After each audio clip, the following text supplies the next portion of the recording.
Testing mic, 1 2 1 2. Testing mic.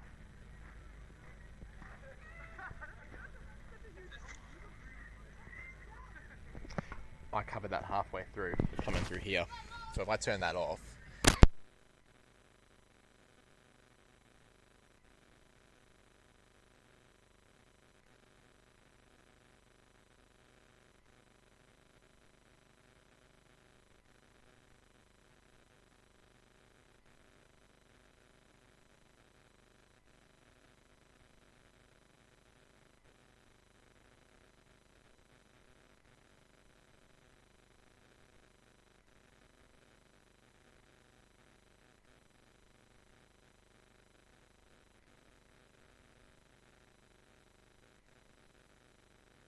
Turn off mine. I reckon it's coming through here. I'll take the secondary one. I think. So you. Yeah. So whenever you're talking, that's only picking up through here, not through there.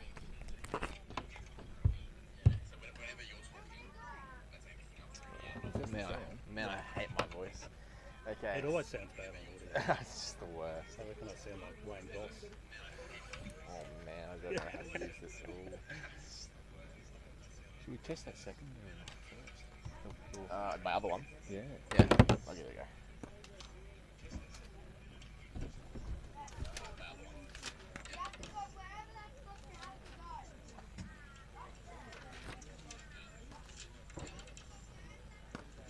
We're going to need some time. I know the score is. Yeah, we need something.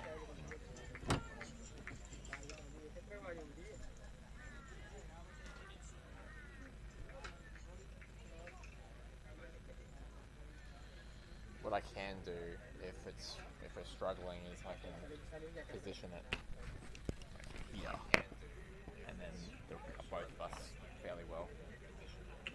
If this one doesn't work for whatever reason.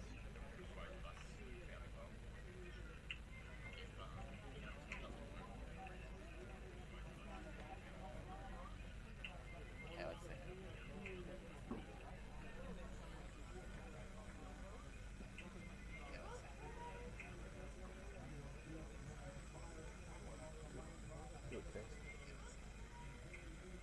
Testing 1 2.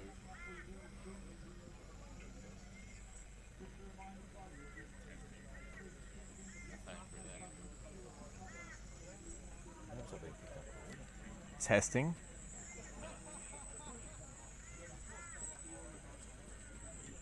Testing.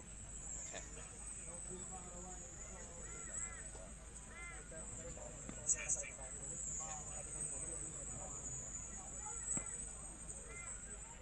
Testing. Still faint, isn't it?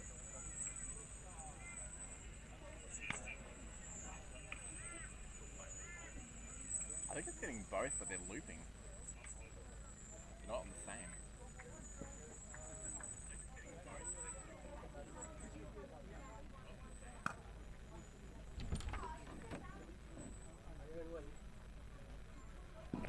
Testing 1 2 1 2.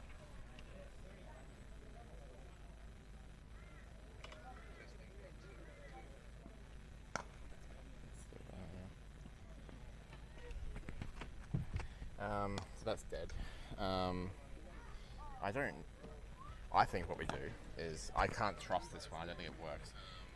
I think what we do is we just here. I can't trust this one, I don't think it works. And yeah. Here. Set it up with something that's not gonna fly away.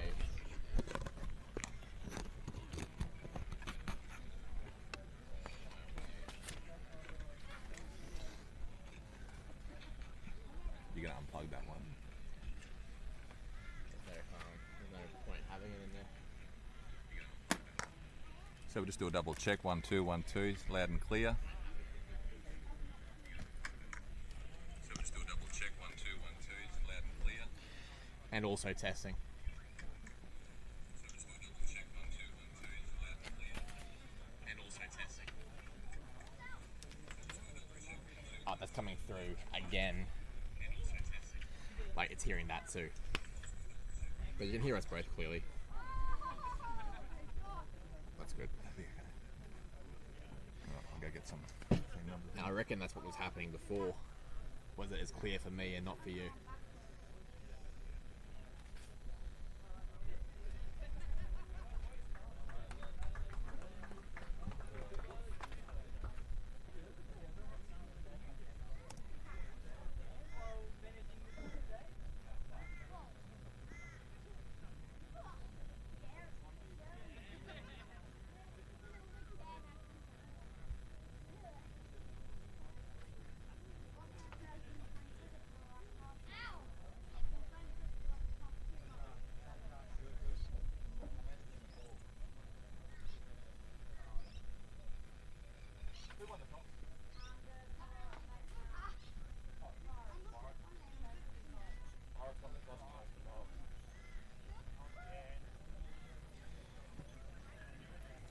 Is that like...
Welcome to this game between the Bayside Pirates and the Gold Coast Waveriders.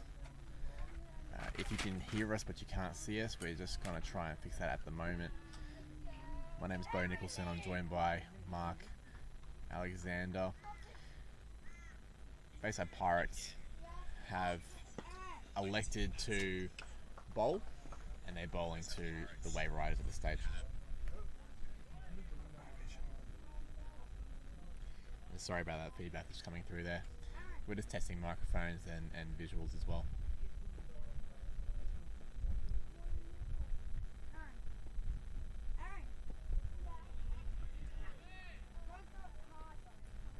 A couple of singles just to start off here for the Gold Coast Waveriders. Yeah, thanks, Bo. We're sorting out our glitches as we roll along here, as we go back to old school with a wireless technology nearly. When I say wireless, I mean WILUS. Pirates won the toss and elected to bowl. You have to bear with us while we get our bearings. We're unable to see shirt numbers on particular players, and obviously you guys can probably see less than us, so we're just gonna get through this. There's an off-spinner bowling the first over to the left-handed and the right-handed opening batters for the Waveriders. So the left-handed bat, number 8, is Addy Grinnell, and the right-hander is Harry McNeely. Big appeal. Not out, says umpire.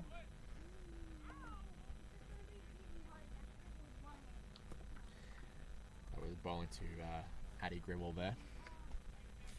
He's known as a aggressive opening batter is Addy, so we're looking forward to seeing some big swings and hopefully some dings as well from him. While Harry McNeely seems happy enough to rotate the strike in the first over there. At the end of the first over, I think it was 4 runs scored from it. Nice conservative opening for the Waveriders.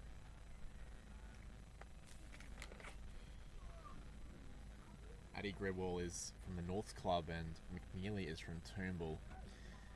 The cool thing about this idea this concept is that you get players from all different clubs and parts of southeast Queensland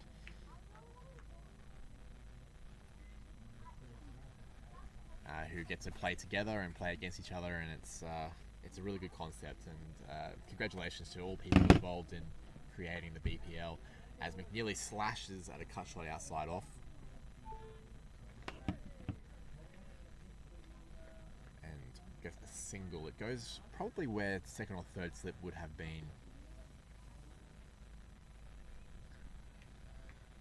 And the Pirates opening bowler, Josh Henderson, wearing the number 16.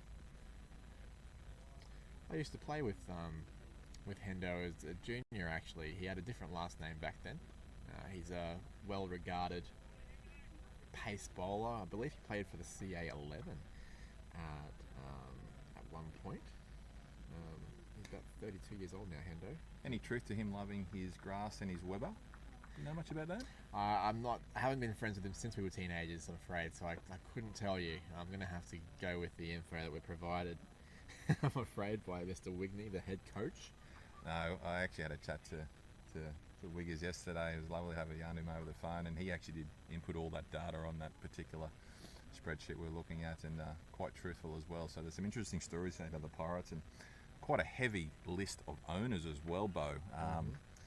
There's blokes by the name of Darren Lehman, Jimmy Marr, Brad Whitney. Brad Whitney, the head coach, played for South Australia in the 90s. Yeah, I remember that name. Yeah, and then there's Peter Chisholm, Mark Ansberg, Andrew McRitchie as well. So quite a lusty ownership there, like a syndicate, with the horse.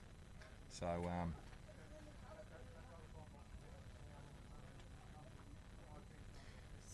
as you can see, we have some visuals now, which is lovely to have. The left-handed Grewal is facing off to Henderson, and he's skied one, and it is caught at point. Early result for Henderson. He bowls a heavy ball, Hendo. He's well known for that, and as you can see, he has extracted the wicket in just the second over before the Waveriders were really able to get going. Disappointment for Addy Gredwall, who must depart.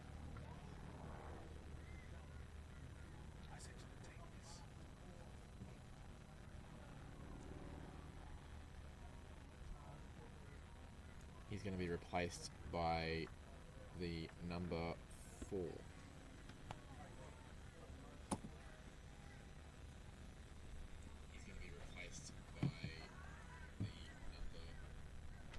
Number 4 is Hugo Burden.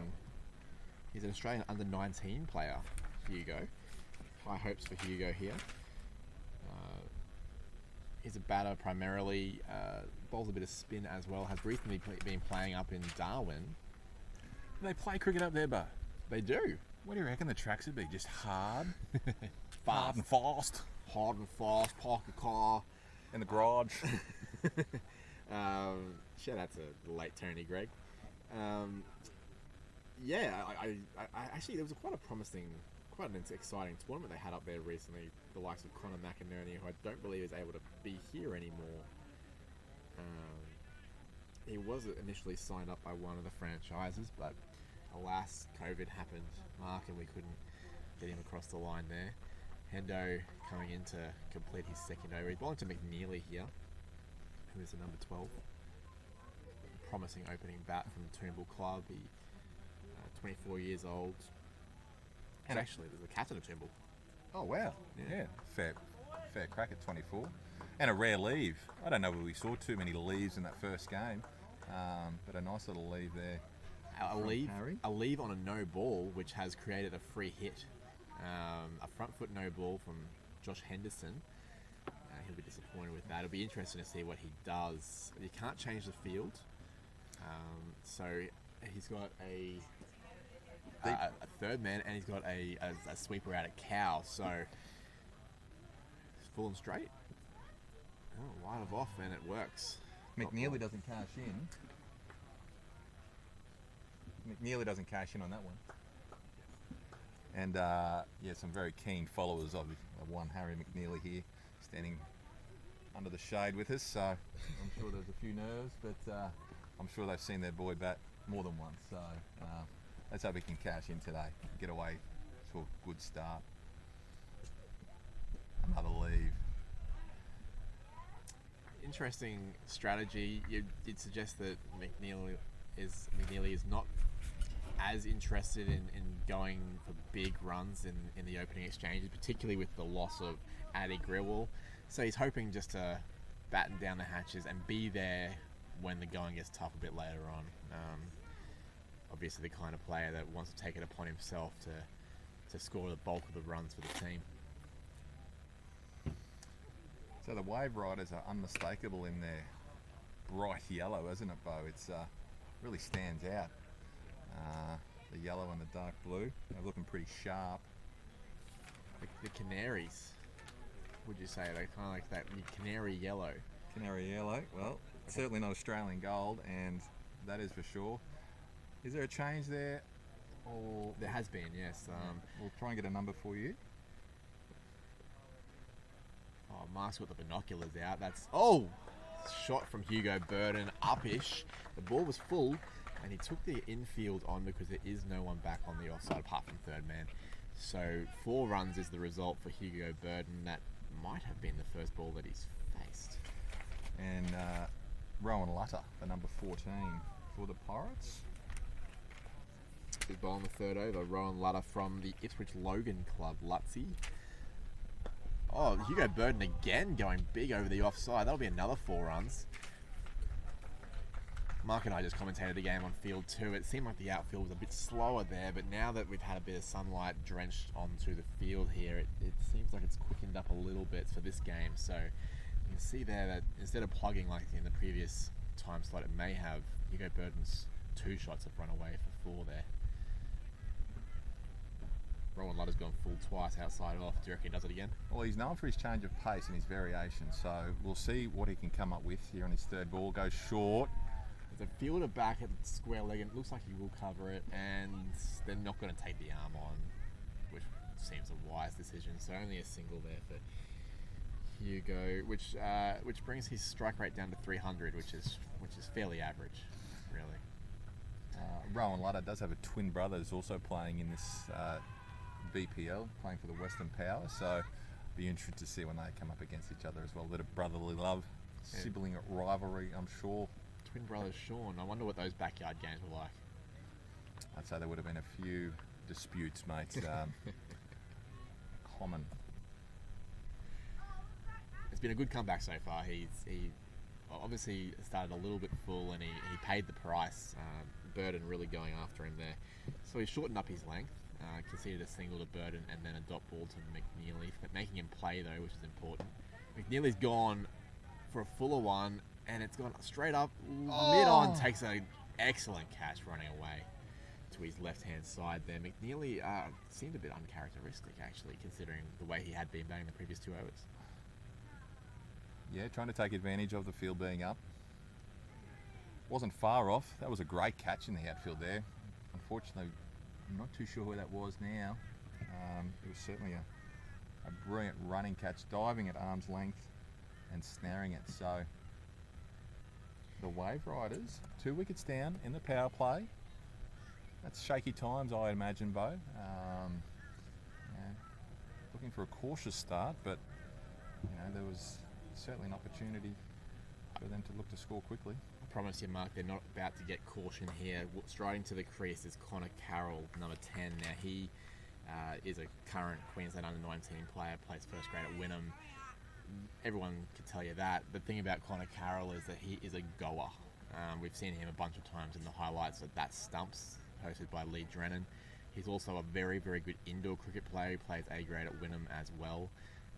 And indoor cricket at that level is generally about percentage plays, safe plays, down up 2s. He's the kind of guy that's looking to hit 5s and 7s. And he does it very successfully to the chagrin of a bunch of players around the competition as Lutter bowls a wide down the leg side there to Burden. So Burden has shown himself to be a bit of a goer if they pitch it up, and I know that Connor Carroll's a bit of a goer. He's a left-handed bat as well, so right-hand, left-hand combination. We could have some fireworks here. Well, let's hope we see some action, Bo. As Lada rolls in, quite a easy run up, hasn't he? Just sort of lambles into the crease. Clearly a shoulder bowler, generates a lot of his pace from at the crease itself. As that closes out the third over here on field number 3. So 2 early wickets against the Waveriders here. They've got a couple of young players who are exciting talents, no question about it. But what they need here is a bit of composure, I think, right? They need to understand that this another wicket here could be fatal pretty early in the game.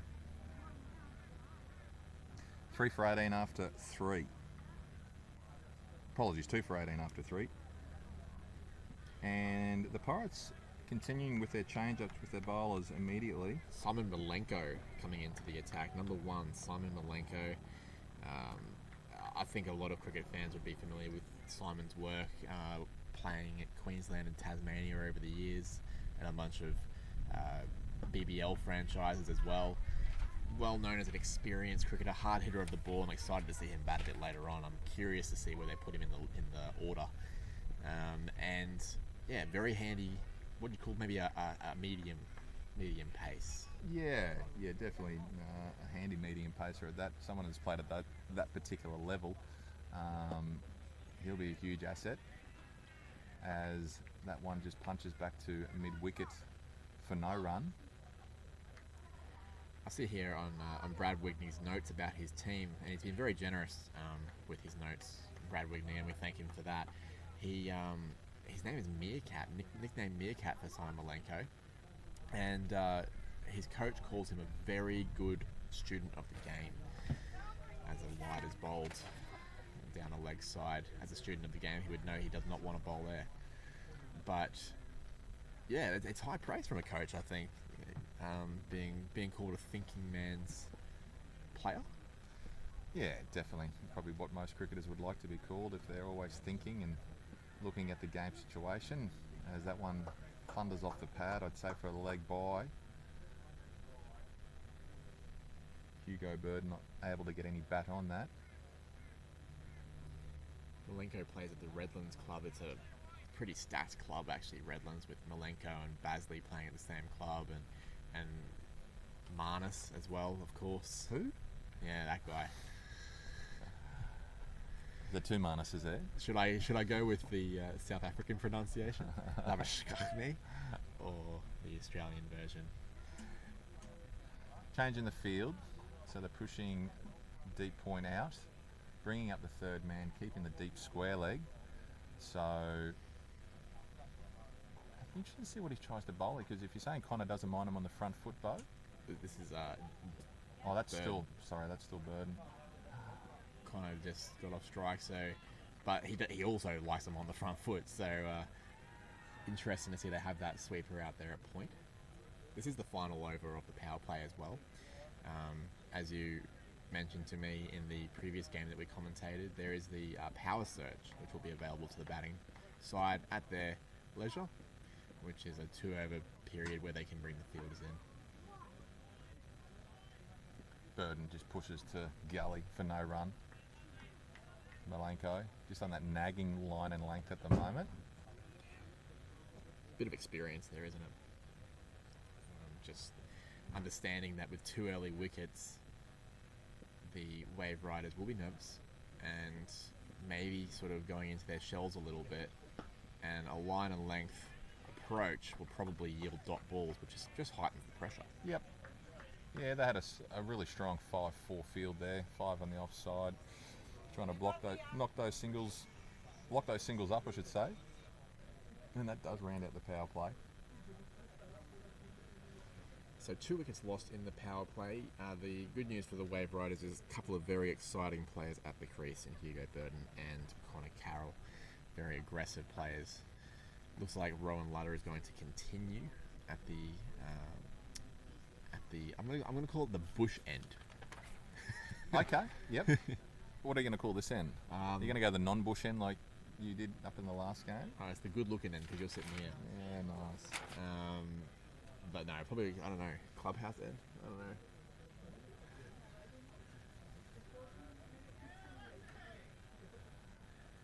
Oh, you hear the cries of Lutzy. That's Hendo over at third man there. A well-known character, Josh Henderson.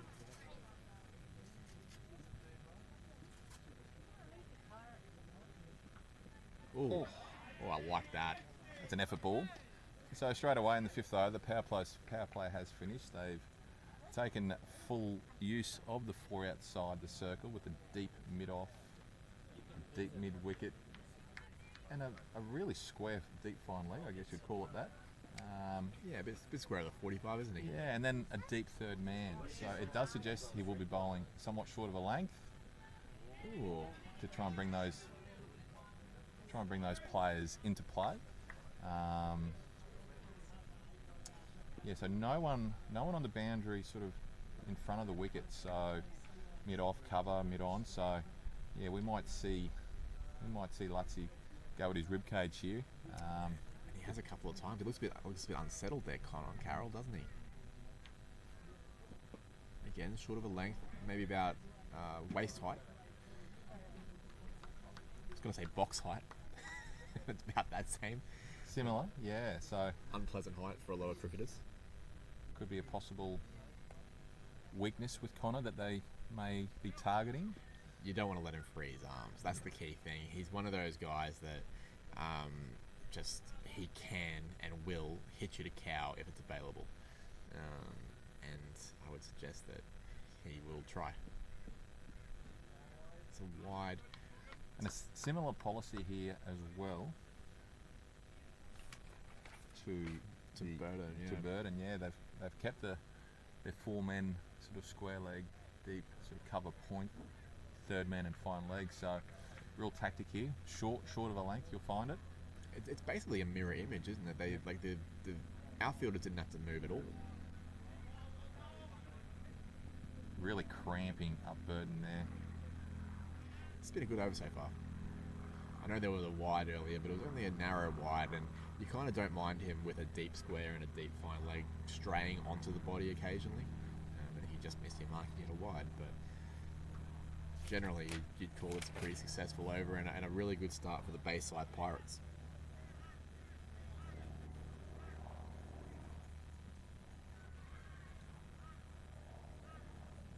There's a lot of ambles in to complete the fifth. Connor Carroll gets something on that. Will it beat the fielder? It does. 4 runs. Lovely play by Connor Carroll. A loose delivery from Ludder. He'll be disappointed with that. Yeah, it was a really tight over up until that point. Certainly putting the screws on the two Waverider batsmen, but yeah, just that one straight down leg end full. Bat on ball. Beat everyone.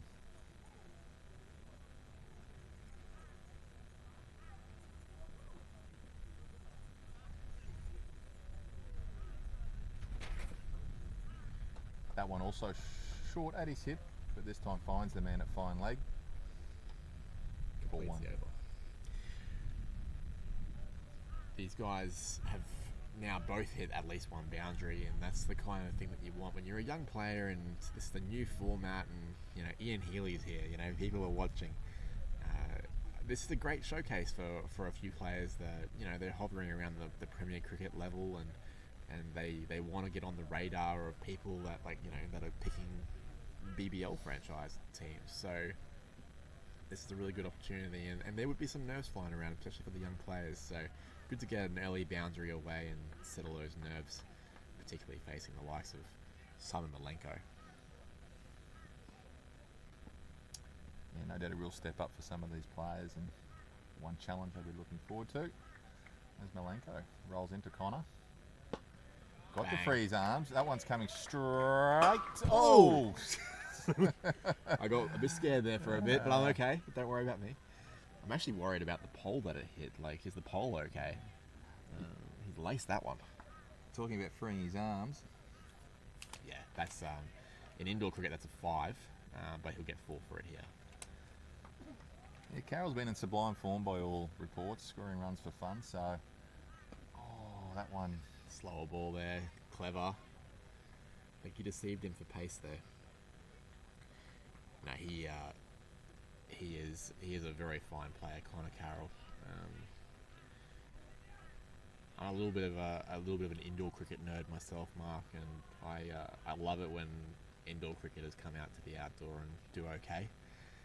There's a bit of a stigma about indoor cricketers not being able to convert their games, but some of them certainly can. And we saw Matt Schubert make a decent account of himself in the previous game for the Morton Magic, and Connor Carroll is a very fine player.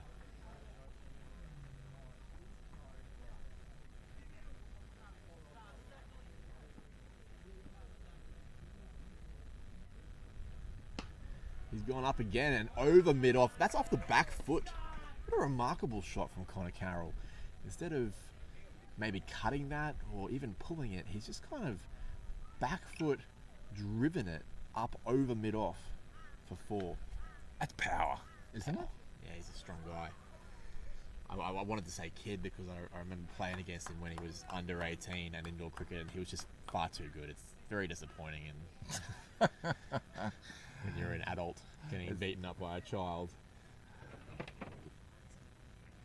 It sounds like natural ability can only get you so far, Bo. Yeah, and It didn't get you very far. No, I missed out on the natural part of the ability, I'm afraid, or the ability pit too, I suppose. Connor just punches that one out to the deep point for 1.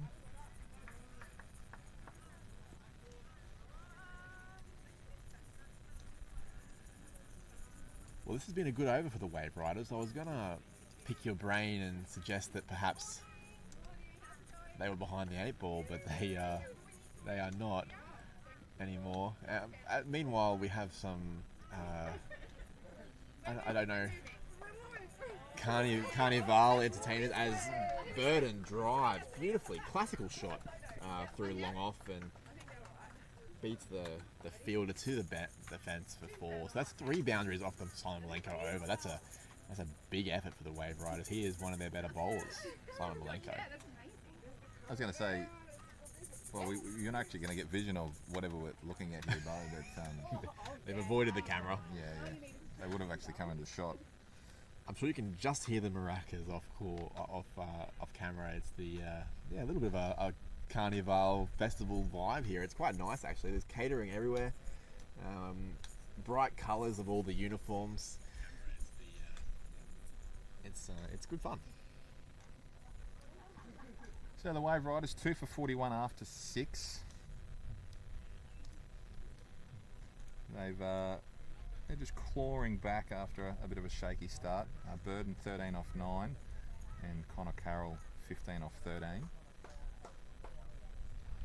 This is James Rosewarne. Rosewarne or Rosewarne? I'm going to go with Rosewarne.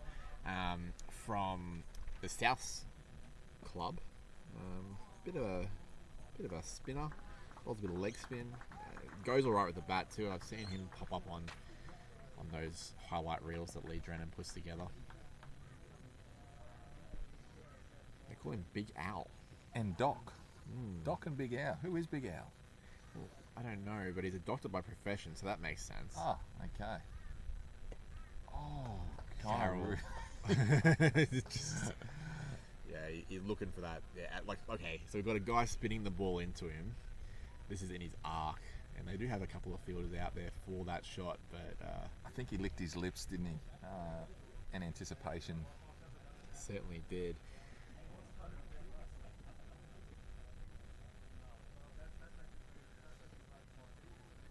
Rosewarne bowling to Burden here, just adjusting the field, bringing the deep sweeper a little bit straighter. Oh, that's a full toss. I feel like There's a no ball nearly, I thought. It seemed to hit him on the glove or on the hand or... I think it was a premeditated shot from Burden. He was down, wasn't he? I bet he's regretting it, because if he had have stood his ground, he may well have been hitting that into the stratosphere. But It looked like he was going down for a paddle sweep, didn't he? yeah. And realistically, he came out with 2 runs, so it's a good result. But yeah, I wonder if he wished he had stood tall. Oh, Slog sweep that into the was gap. similar to the shot he was trying to prepare for the last ball. That Just a beautiful sweep shot there. He's done well to pick the gap. There's a long on, there's a deep mid wicket, there's a deep square leg, and he's picked it between the deep square leg and the deep mid wicket. This is already looking like it could be an action over. It's 7 runs off 3 balls, but it's all happening. Now he's going reverse the again. reverse sweep. Beats the fielder, and then- another 4. Wow. Do you reckon he likes sweeping? I'd say he's had the broom out a fair bit, mate. And hence that premeditated shot where it obviously caught him by surprise when it was a full toss. He clearly has a game plan here. Whether or not he has come up against James a fair bit, possibly. But yeah, certainly looks to have a plan. This is, it's an interesting situation because they're moving fielders now. They've got 2 fielders behind square close on the offside to try and stop that shot. Which maybe has opened up space in other parts of the field as he takes a single to cover. Played it uppishly, but looked good. Got 12 runs from this over so far. Big Al, or Doc, won't be happy with that. Dr. Roseworm. Must be a smart guy. Do you reckon he's the smartest guy in the comp? Wouldn't be hard possibly against some of these guys, mate, but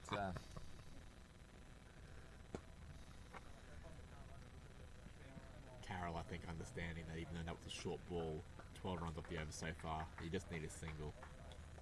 Cash in. 13 runs off that over.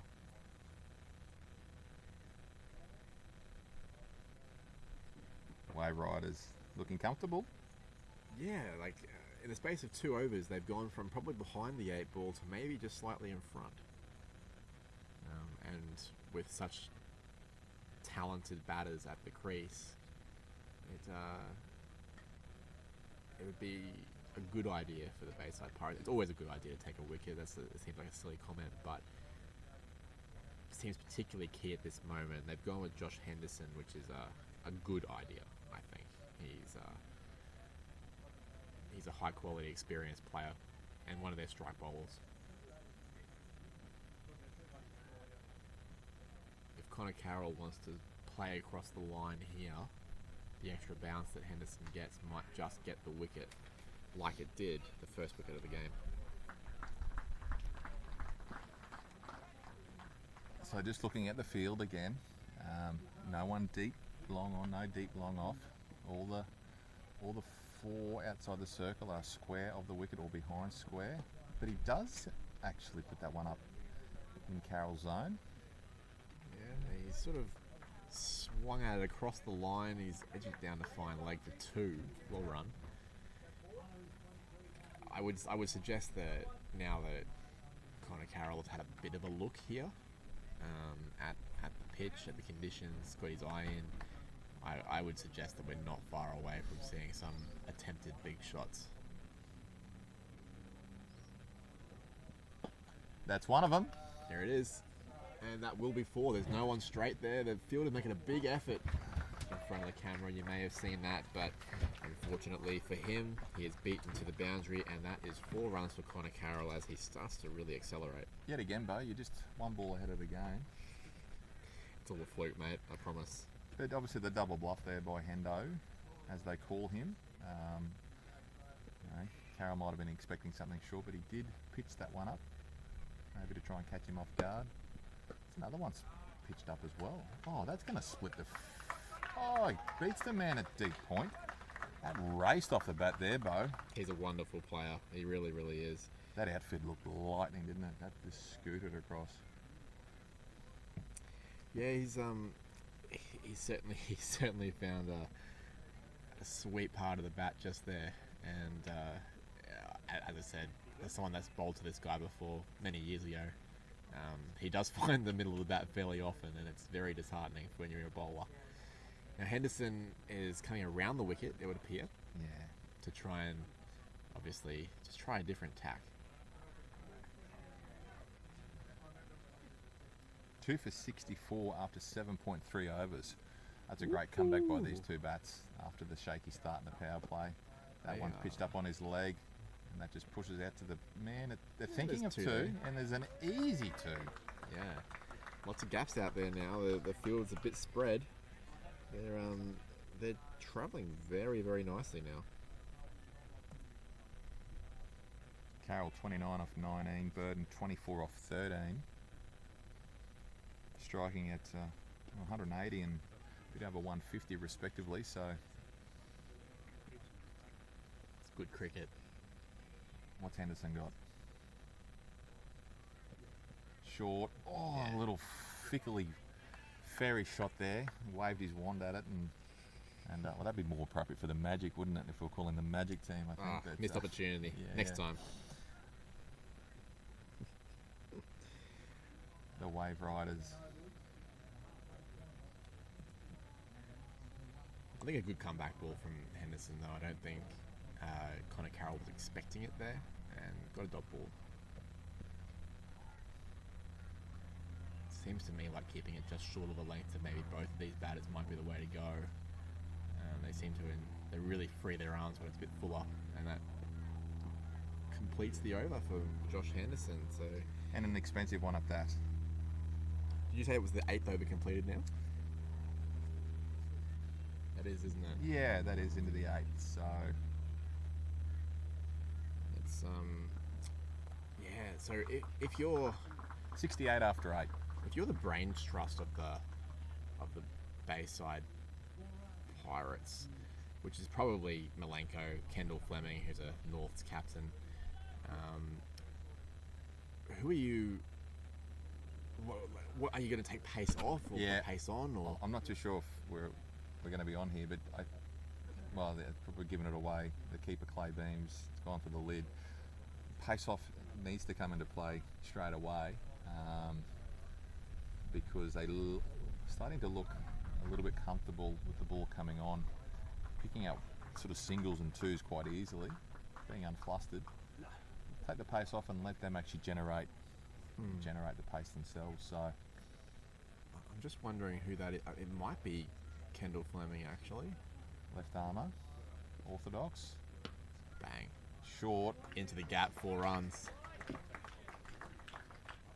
That's actually Trent Keep, my apologies. Trent Keep is bowling. He has been a second 11 player at Tasmania. A really interesting story about this bloke, and it is actually true. He was accepted into Love Island, a reality TV show. Right. He must be a fair sort, you might imagine, Bo. But I've never watched the show personally. Have you, Bo? No, it's not my flavour. No, and but he declined due to a role that he holds at a school, the Southport School.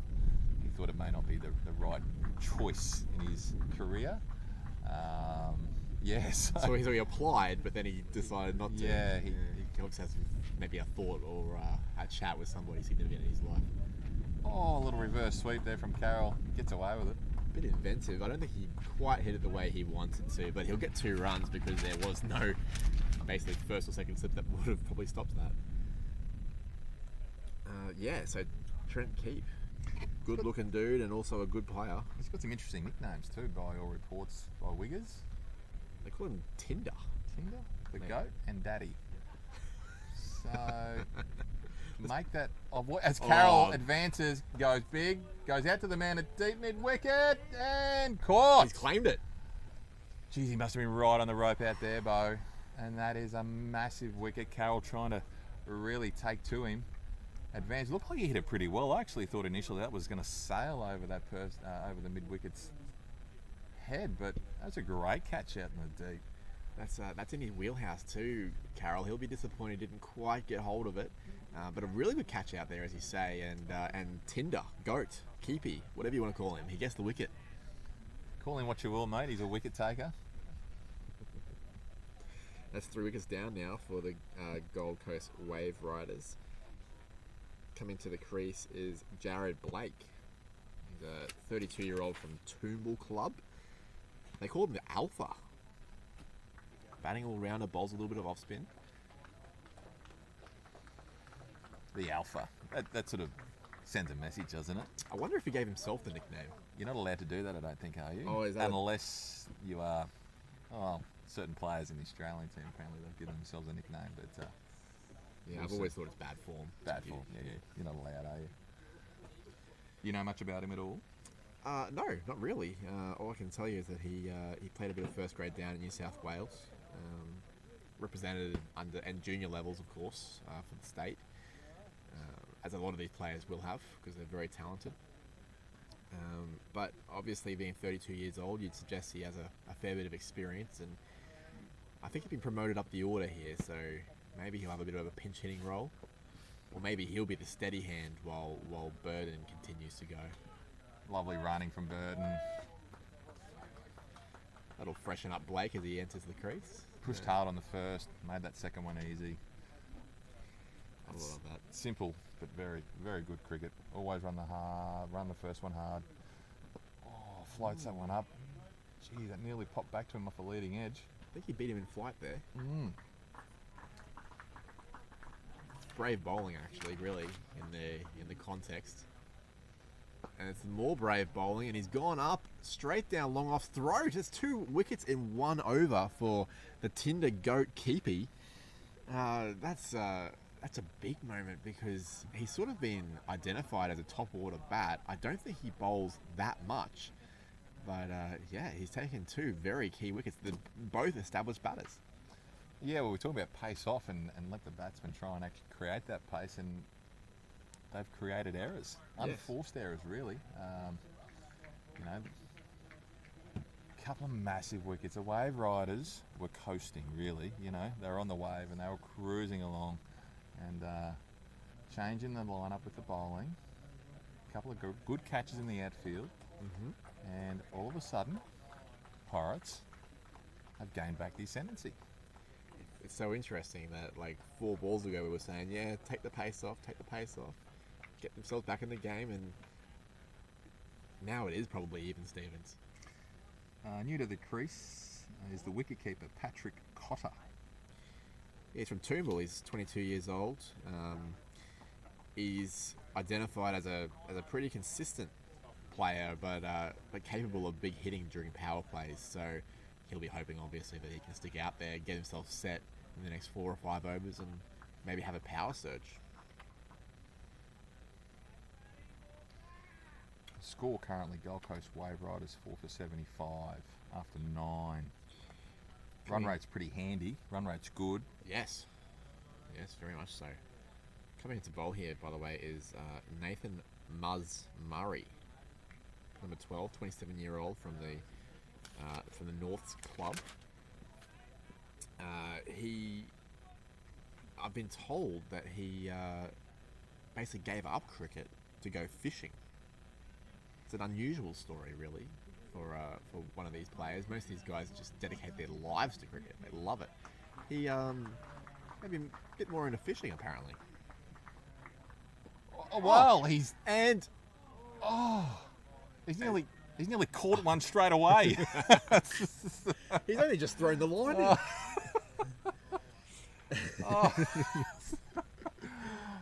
I'd love to see if that actually went to hand or not, but It was a good effort. Yeah, he just got caught in the crease, a little leading edge, and it looked like it was nearly going to lolly back to him, but not to be. Blake gets a life. I'm not sure we can call it a drop. I find it very rare that a bowler drops a catch off their own bowling, so I'm sure if he got there he would have caught it. A very good effort and a good start from Muzz.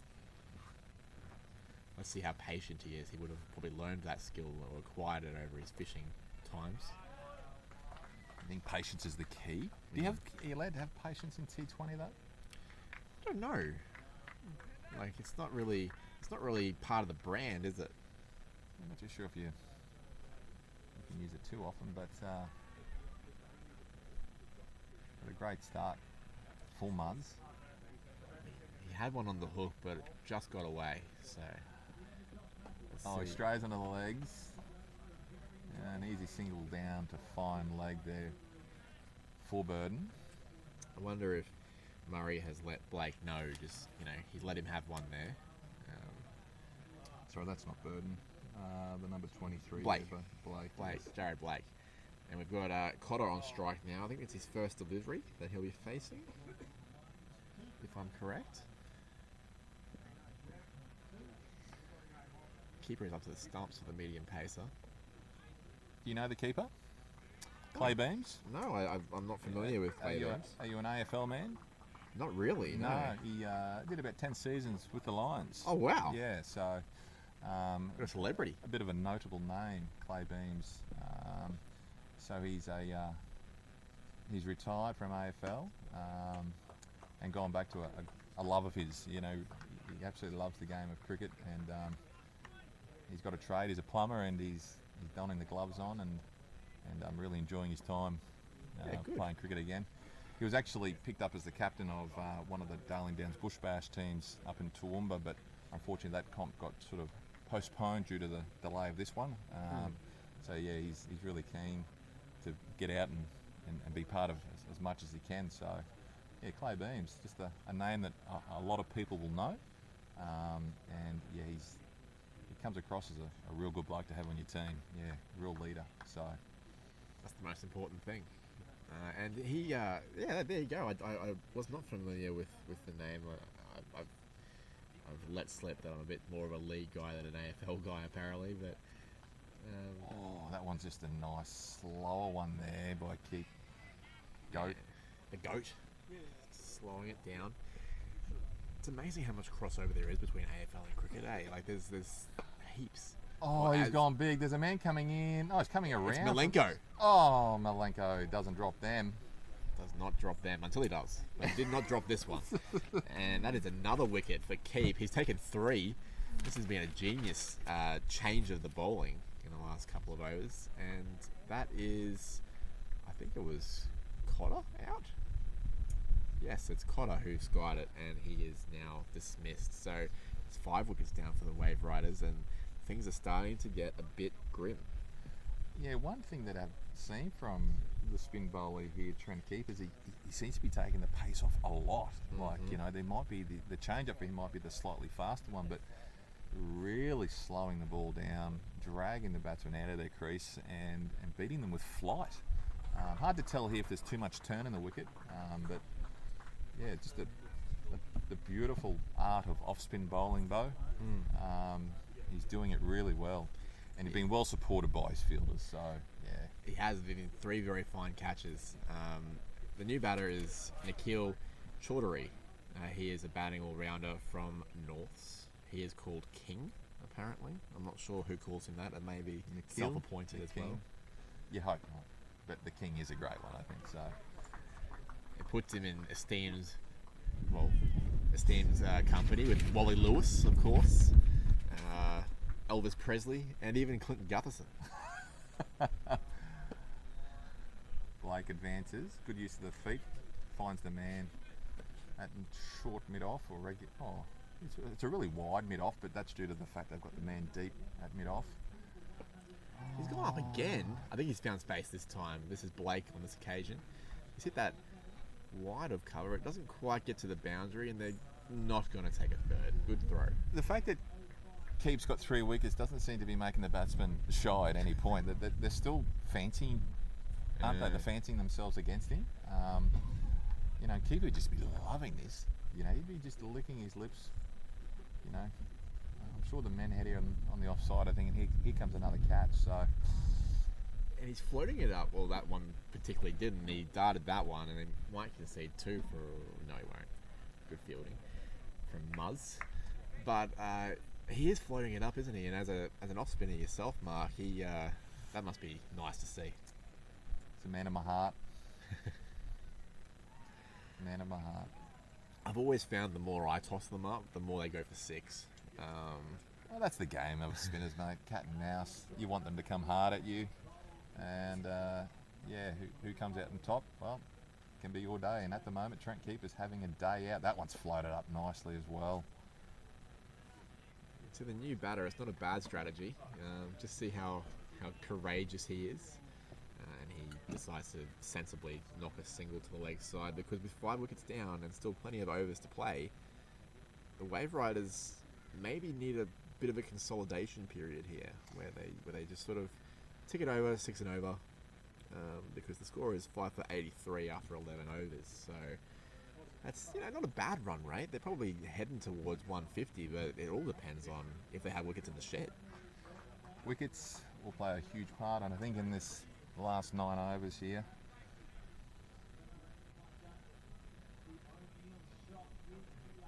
As Muzz, as they affectionately call him, continue on.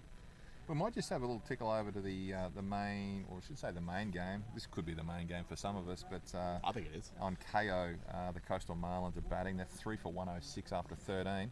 Gee, they're tracking nicely. Nice bit of keeping, but it's Lovely. a wide call. Good mark. Down the leg side there. And the Western Power. That's the under 19. Just looking for that other game.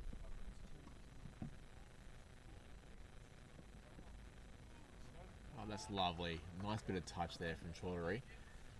Just gliding it down past the short third man, and he'll get 3 for his efforts. Good running from Jarrett Blake there, supporting his batting partner.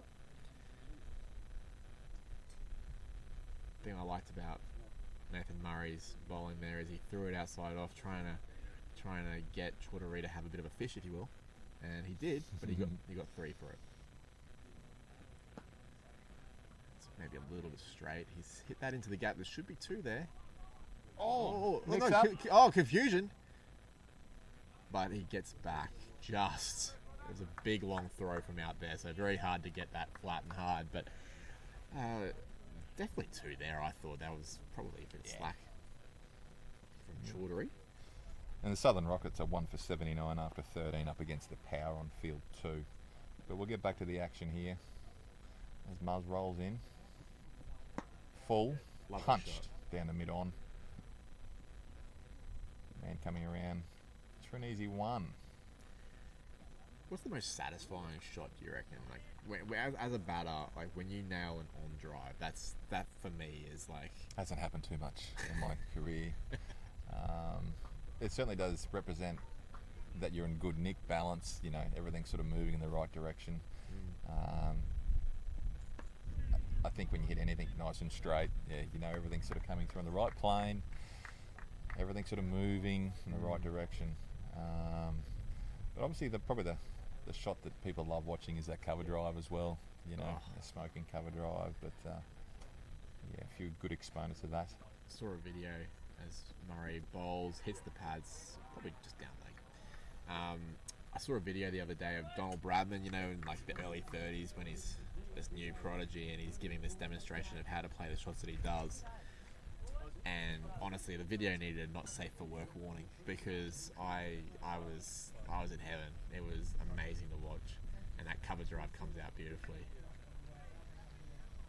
He's a very fine keeper, isn't he? Beams? He's keeping up to the stump to a bloke that's, obviously not the quickest in the team, but certainly fairly sharp and gloving them with ease. There's nothing worse than there's a medium pacer and you've got the man right at the stumps. It does create some unease, knowing that you've got to watch your footwork. You can't have that back foot come out of the crease for those little leg lances and things like that. So it just creates that little element of doubt, and that's all it can take sometimes. Exactly. The more that you can get a batter thinking about things other than just watching the ball, the more chance you have of getting them out. Number 9, I'm sure it's no surprise to see that Trent Keep is continuing, and that's a lovely slow delivery. I think he beat Chaudhary there, but Chaudhary was able to get a little tickle on it and get a single. Yeah, Keep with the tidy figures would be 3 for 13 now after 2.1 overs. For a part-timer, that's excellent going. I'd say he might get his 4 today. Oh, That's out. That's out. That bowled him, or was that I believe that was stumped. stumped? Yeah, very sharp work from Clay Beams. It was Dhoni-like. Wow, that was amazing. That was so Super good to fast. watch. Well, that's how quick it was. I thought the bars had been knocked by the ball, but oh wow, that was a lightning bit of work by Clay Beams. Could have been wasted at the lines for those 10 years, but Yeah, he's got a for an AFL player, he plays pretty good cricket. yes. he's one of those blokes that probably had to make a decision around which path he was going to take. It's a good problem to have, isn't it? But lovely piece of work. I'm pretty sure it was because I saw the square leg put his finger up, so stumping it is. You didn't have that problem, Bo, as to what career path you should take with your sporting highlights? I did have to make a choice, but my options were slim.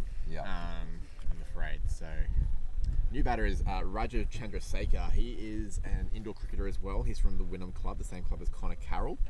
A bit older than Connor Carroll. He's in his late 30s. Rajiv Chandrasekhar. He also plays Masters level of cricket. Very, very, very fine batter. How are you getting these pronunciations so spot on, Bo?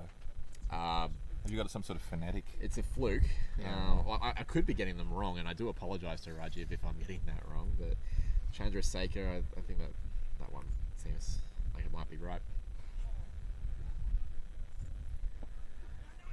Oh, sent back. Probably, yeah. If in doubt, go back. That sounds. So Rajiv, is that his first name? Yeah, maybe. Rajiv. Yeah, or Rajiv. Rajiv, skipper of a Premier League competition in Singapore. So Wow. Comes with some higher duties certainly. He just cuts that one away to the man out deep point 4-1, and he opens his account in the inaugural BPL 2021. It's great to see cricket in winter, isn't it? I know it happens anyway, there's winter cricket, but at this particular level, like at this high level, blokes knocking on the door, it's August and we're actually watching some high level cricket. I'm sure it's a great little pre-season for some of these fellas as well. I've missed it. I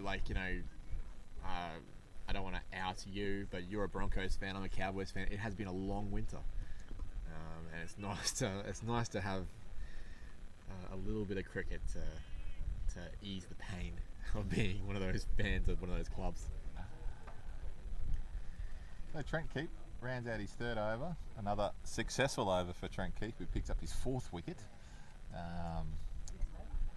Little known story of the game is that Trent Keep is really announcing himself as a slow left unorthodox bowler, which is he's identified as more of a batter. So that's quite an effort. It might have been quite a fancy by some of the ladies, but he's certainly being fancied by his own teammates here at the moment.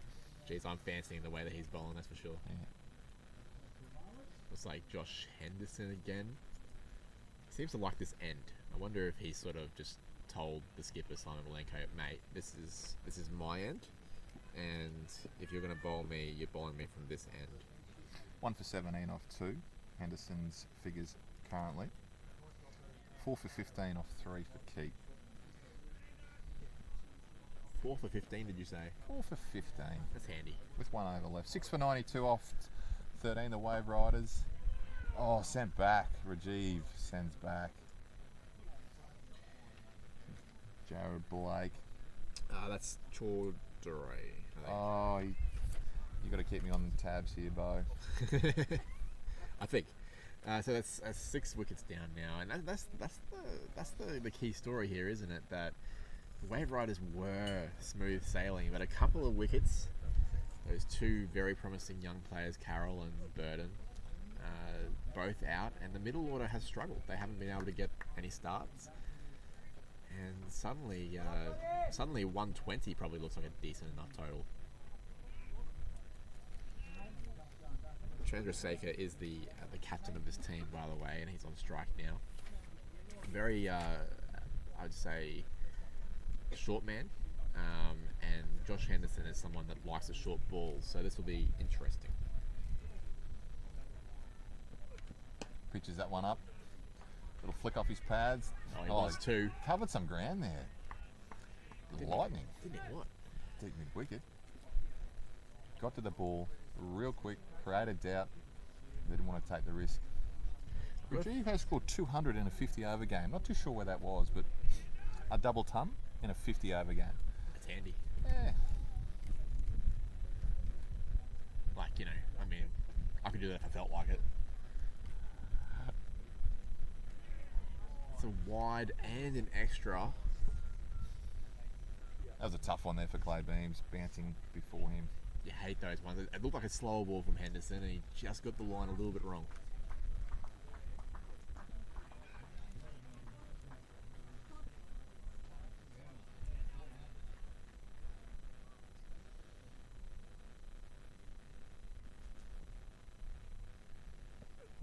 Davidson to Rajiv. Just tucked it off his hip for one. Certainly plenty singles about, but 6 wickets down. Maybe that's what they're just looking for at the moment, Bo. So yeah, they're in the mid-90s in the 13th over, with 6 wickets down. What sort of, I mean, they were looking like they were going to get 150 plus at one point. I'm starting to think that might be a bridge too far. That's the beauty about T20 cricket, isn't it? You know, one ball can change the whole tune, can't it? And then one wicket brings 2, and obviously brought a few more. So yeah, this game changed faster than a Mazda, like a Mazda 3 does accelerate. It was just super quick, and it was. I'm thinking this could be like a 120, 130 score, and that probably wouldn't be the worst result for the Waveriders at this stage. That's 30 or 40 runs off the next 6 overs. yeah, that's probably something is achievable, isn't it, Bo? Yeah, 30 or 40, assuming that they'll probably lose a couple of wickets as well. So yeah, it's rare that you don't lose any wickets in the last 5 overs of a 20 over game. And predictably enough, Keep does look like he's gonna. Wouldn't it be filthy at the captain if you got 4 for 15 off 3 overs and you weren't given the chance to get a 5 for? you would, yeah, you'd be dirty. You wouldn't be on speaking terms. Well, the skipper probably only had him down for a little over or 2 just to try and stem the tide, and you might find him bowling a lot more in this competition. I'd say so.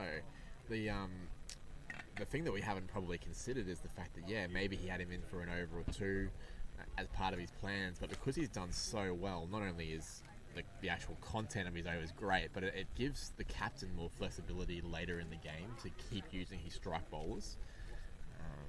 And probably, we're talking about a 120, 130 score. If they jag another wicket here or in the next over, you could be looking at a 115, 120 score. Pirates would love that, wouldn't they? Especially after where they were. Will he? Oh, he split the men out there. Will it get through? No, it won't. The man coming in from mid-on flicks it up to the man from mid-wicket coming around. Just 2 scored. Not one of the worst balls he's bowled in his spell. That was quite short, and Didn't quite get all of it, did he? Charterow was able to get back on that back foot and Floats that one up. Beats. That's a lovely shot. split the 2 men inside the circle, and then split the 2 men outside the circle as well. So Quite a skill bat, really. And 4 runs. Chaudhary starting to find his feet. I wonder if he's carrying an injury of sorts. I noticed that his running has been a little bit laboured at times. He's only 20.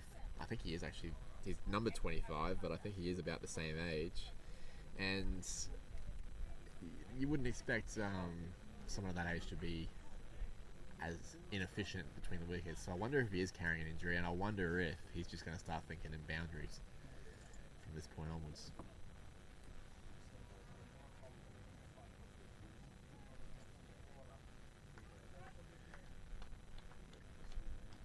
The most devastating thing about this is the effect it has on Trent Keep's figures. 4 wickets still looks pretty good on the score sheet though, Bo, but you're obviously a hard man. I'm well known as a critic. But no, that he has done a really, really bloody good job, really. Rajiv Chandrasekhar faces up to him. 6 for 105. Been a great over here by the Waveriders. Yeah, they've done well. They've been able to knock it around for 8 or 9 runs this over. Keep just needs to get out of it here, but he might be thinking, wicket, 5 for. Yeah, he just gets out of the over. Yeah, 9 runs coming from it, which rounds out an amazing spell by Trent Keep. The Love Island self-reject. Yes. Yeah, like he was too good for Love Island. He turned them down. Yeah, That's how good looking he is. 4 for 24 or 4. Yeah, that's pretty impressive figures. I would take none for 24 off 1. So 424 off 4 is excellent going. Which way do they go now? They keep that pace off at the other end, do you think, Bo, with the success that they've had, or? Well, it's interesting because they're bringing Rowan Lutter on at this end. He's got a couple of overs up his sleeve. They still got at least one over of Henderson, I believe. One of Henderson, 2 of Malenko. Yeah. As well up their sleeve. And they've only got 6 overs left to fill. So I imagine that Roseman would get in there somewhere. The leg spinner, I'm not sure. And I'm not sure you want a leg spinner bowling at the death. So yes, probably I would go with Roseman at that other end. There's a reason that all the spin overs have been at that end as well. I imagine it's maybe based on the boundary lengths, because there's not much of a breeze around. So they've identified that that's the end for spin, the bush end. Oh, that's another one. They're just squaring up, Rajiv. Yeah, looking at the square where they've prepared this wicket. Yeah, you're spot on. He just kind of just fishing outside off stump. Bit of a nothing shot. Or obviously speaking to the quality of the deliveries from Lutter to get 2 of those in a row.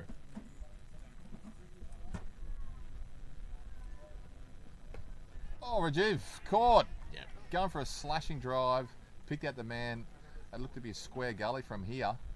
Went hard at the ball, and that went right at the throat of that fielder, and it was more of a reaction catch. But a great catch at that there, Bo. So, vital wicket. Any wicket's a good wicket.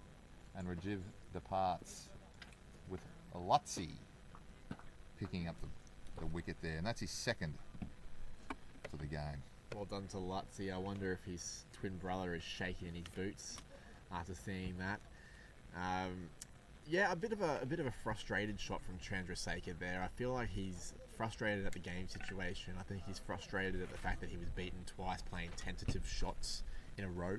So he thought that he would have a bit more of a dig at it, and he did, and went straight to that point fielder. So well done to Lutter there. And that brings to the crease Kush Ram, someone from the Coomera Hope Island Club. He's known as Rambo. That makes sense with the name. He's a left-hander. Probably he considers himself a bit of an all-rounder. A quick bowler, I've been told. Quick. Yeah, has a few wheels. Oh, he's beaten outside off stump by a quick delivery there from Lutter. Who I've been pretty impressed with, actually. He's bowled a pretty good length, very consistent, Rowan Lutter.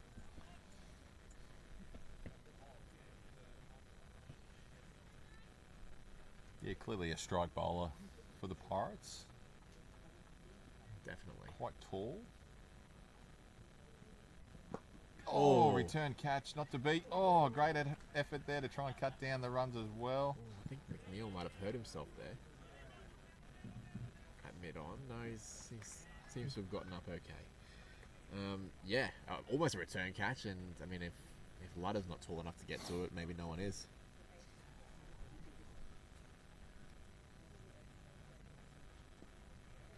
Those 2 runs get Kush Ram off the mark, and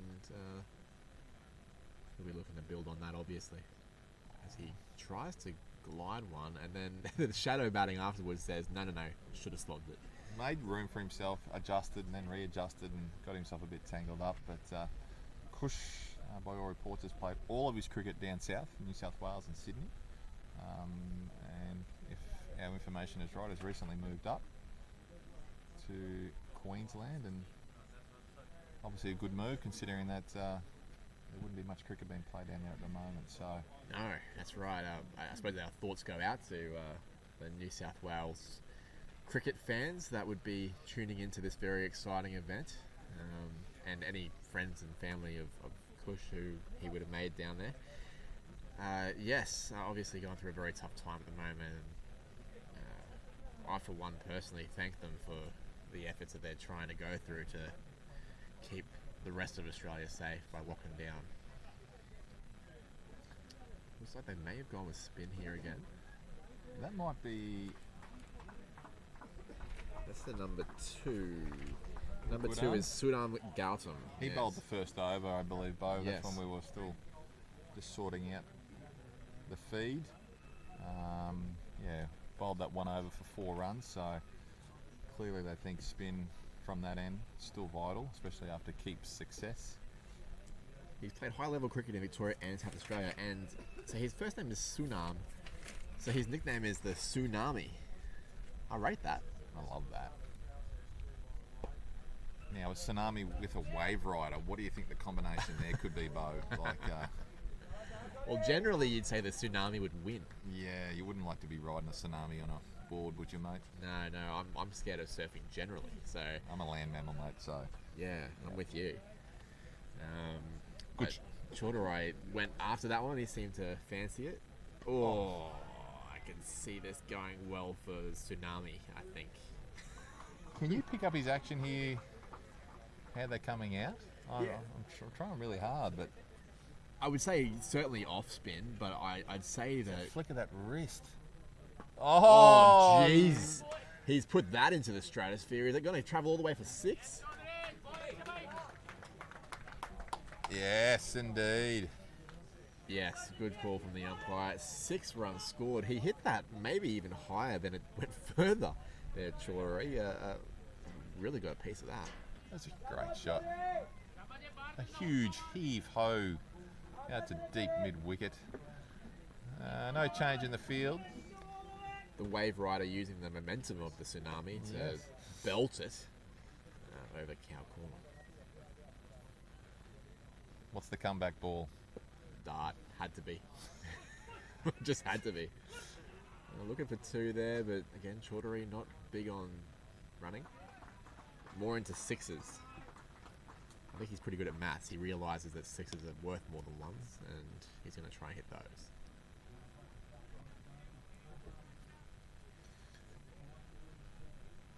The Tsunami from South Australia. So, again, another southerner coming up to Queensland. Oh, great bit of fielding. Was that Malenko down there? Yeah, it was. The number 1. Oh, he got up a bit like I get up sometimes. Looked a bit ginger. Malenko is in his 30s now. Probably so would have saved 2 there because I don't think the man at deep mid-on would have got around. Oh, that's very delicate there from Ram, or Rambo. Kush Ram. The Kush. I rate the nicknames. There's a few good ones. And you're right here. You might be onto something there with Chorderai. He does look somewhat a Laboured, bit right? lame. Yeah, Yeah. like that. I think there was another run there, wasn't there, coming in off the boundary, but maybe he fancies himself here on strike against Lutzi as well. Yeah, well, he has got the strike. He's got his wish. Observing the field placings at the moment, and as it stands, there's no one deep at mid-on or mid-wicket, where he's just hit a 6.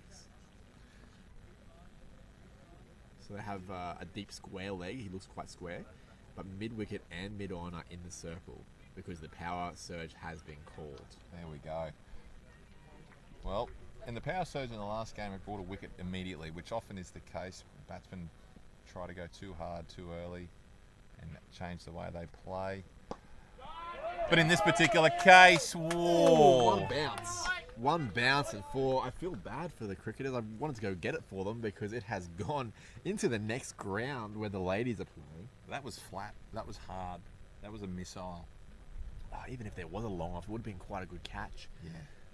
But with the field up, so for those at home that may not be familiar, the power surge, it used to be that there was 6 power play overs at the start of an innings in 2020 cricket, and that was an opportunity to have the fielders up, and means that the batters can have a bit more of a swing at it, a bit more entertaining cricket. They've now changed it to the first 4 overs plus 2 overs that can be used at the batter's leisure, wherever they want to use it, and they've chosen to use it here.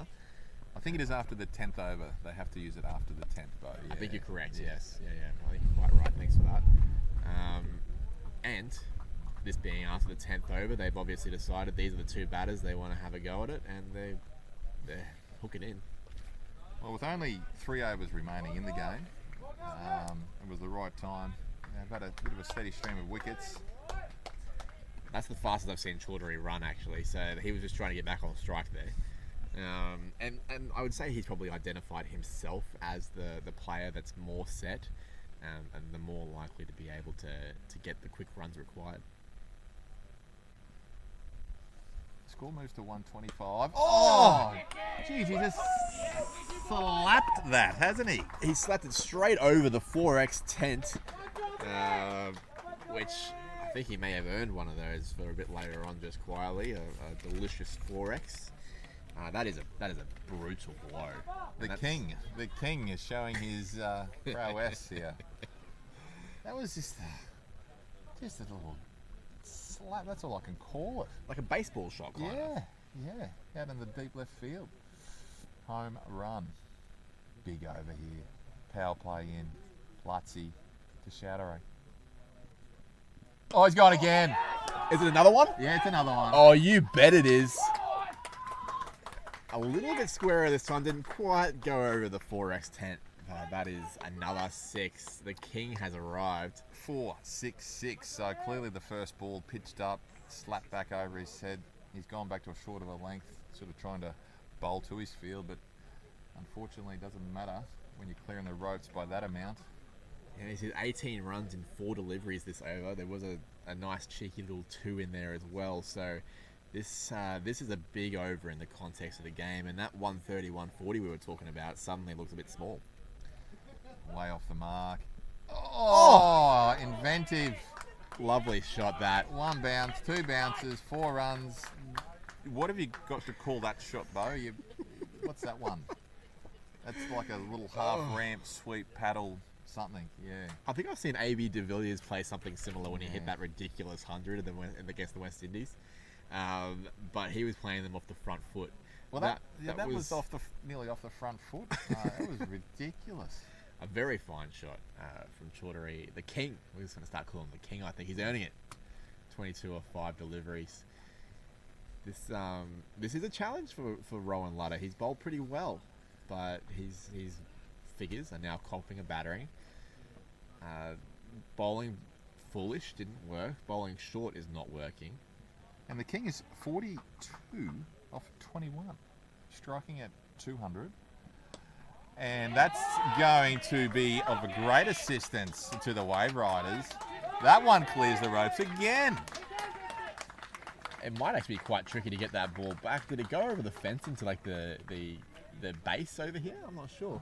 Oh, they're saying that's actually his 50. So apologies to the viewers at home. The app, I'm just keeping on top of the app here. Might just be a ball or 2 behind. But he just waved his bat to his boys here next to us, which would suggest that that's a pretty clean 50. So it may well be 50. If it's not, he's just raising the bat for hitting a 6 over cover, which is also quite impressive, to be fair. And for claiming 28 runs off the over. A bit George Bailey-like, the 28 runs that he hit off. Was it Jimmy Anderson? It was Jimmy. It was probably one of the only times he had it over Jimmy. The great little chat that George does at a speaking event playing tennis. Yeah. You know. Yeah. Anyway, but we won't get into that. We've got too much going on here. The tsunami is back on. He's going to be bowling to Kush here.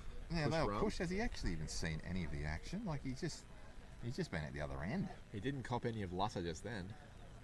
28 runs purely to the king. That's a good shot. I'd say that'll just be an easy one no matter what. It probably was 2 there if they really wanted to, but why would you? The king, Nick Chaudhary, is 52. Well done. Off 23 balls. Striking at 226. Has the spinner coming down at him. Clearly, he's going to the longer boundary there, though, if he keeps going to deep cow corner. I wonder if he prefers the ball coming on. Maybe not. Maybe not. as he hits it towards the bush end, right into like it looked like sand and dirt down there. That might be actually quite good for the Tsunami. But yeah, 6, another 6. That's his 5th 6 for the innings now. I'm not keeping tabs here, mate. I'm just enjoying the show. It's the 4th 6 in the last Handful of balls. in the last 6 or so balls. So that's a really big turnaround here as the score escalates even further towards that 150 mark. But we were sort of, you were talking about a 120, 130 would have been real good after they had a great start, and then a number of wickets really slowed them up. Possibly another ball. I want to see the briefcase come out, but maybe we're not up to that point yet. I found the ball. No new briefcase required. I just realised I have a mask on, like around my. I was like, my ears hurt. What's going on? No one really cares anymore about those things. So the score 154.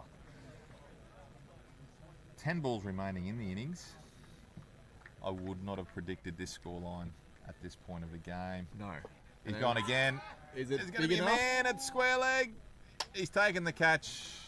Unfortunately for the Waveriders, that ends a very, very entertaining display of power hitting from the King. But the Tsunami gets his man, picks out the man at deep square leg. An easy catch in the end, but what a great innings. Oh, wow. 58 of 24 balls. Well battered. Very impressive stuff from the King. Is it Lewis? Is it Presley? Is it Gutherson? No, it's Chaudhary, and he's done the job, and he gets an ovation from his teammates, and well deserved. I believe this is Jackson Smith coming to the crease. He's more known for his bowling. Generally, he's a pace bowler. Out of the Gold Coast, I think, Jackson. So, Kush Ram, he's just had a job to do, but now he's got a different job. And I don't think that was part of what the job was. The Tsunami goes crash into those stumps. It was interesting that Kushram decided that the best method there was to make room and present the stumps to the Tsunami, and Sunam Gautam just takes them. And on a hat trick. On a hat trick and 9 wickets down, he could close the innings here with a hat trick. Oh, this has been a great game. This has been a good contest. It's been up and down. It's been good fun. Yeah. At any different points of the game, one team has looked on top, but then the other team has gone over and created the ascendancy. So 154 is the score.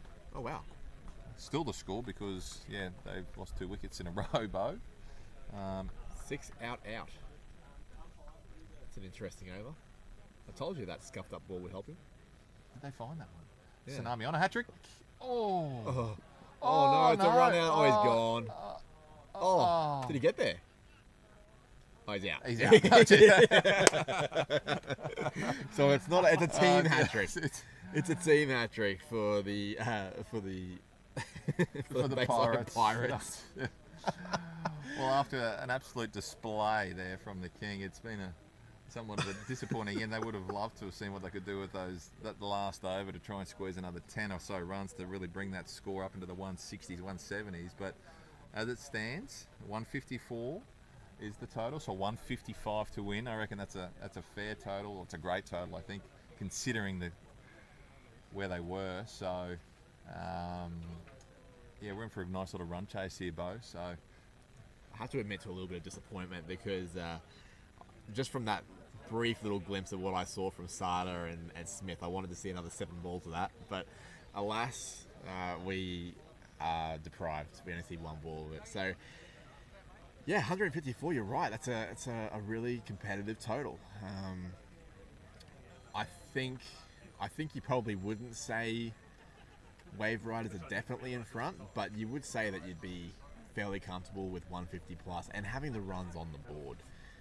Of course, the Bayside Pirates do have some hitting in their artillery. Kendall Fleming is a very high quality batter from Norths.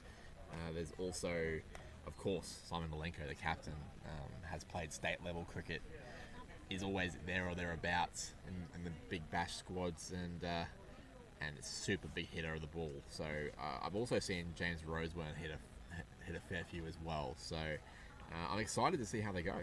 Yep, can't wait. There's just a short change over here because the games are going on as we speak everywhere. Field 1, 2 and 3. Just some notable mentions. Yeah, Trent Keat 4 for 24 or 4 overs. Sublime little spell there. Who was the man to stem the flow of the Waveriders there. And obviously the Waveriders, a couple of mentions there. Carroll, solid with 36 off 24, and Burden 26 off 16, who got the innings back on track. And then obviously the King, 58 off 25, striking at 232. Display of an absolute clean hitting. Goodness. And hopefully we see some more.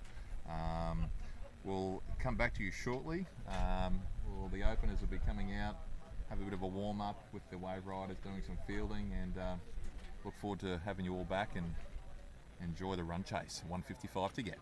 See you soon.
Welcome back to this clash between the Bayside Pirates and the Gold Coast Waveriders. The Waveriders have batted first after being sent in. They scored 154 all out towards the end of the innings in the 19th over. And to try and chase down that target of 155, the batters are James McNeil in number 3 and North's captain Kendall Fleming, who's going to be in number 5. He's had some pretty good form in recent seasons for Norths. He's hit some key runs and key games for them, so he'll be looking to set the platform here with McNeil. Kendall, a noted opener in T20s, Bo, or just possibly a bit of a pinch hitter? I think he does both, but he's certainly capable of doing it in the long form and the 50 over form as well. Jackson Smith opening the bowling for the Waveriders. 10 years of Premier Grade cricket, so I'd say he's taken the new ball quite a bit in his time. Away we go. Little punch. Straight away. Happy with the single. Be a rare delight for Kendall Fleming to not be the captain, with Simon Malenko taking the reins for the Bayside Pirates. James McNeil is on strike. We actually don't have much information on young James. I think he may have been a relatively recent recruit because of the whole COVID rescheduling situation. But clearly, obviously, an opening bat. He didn't bowl. I saw him do some pretty good fielding. Looked pretty quick across the turf. And he'll be facing up to Smith here. A reminder that the first 4 overs, of course, are the power play, which means that they can only have 2 fielders outside the inner circle, the 30-metre circle, which is at fine leg and at third man. So Chandrasekhar has set a field here that there's no one deep in front of the bat for McNeil. If he likes a drive, he might have some success here. Probably see short of the length bowling with the deep third man and the deep fine leg. Yep. Try not to let him free his arms. There's also a couple of attacking fielders here, so they've got a slip in place, and they've got Chandrasekhar himself at like a shortish mid-wicket.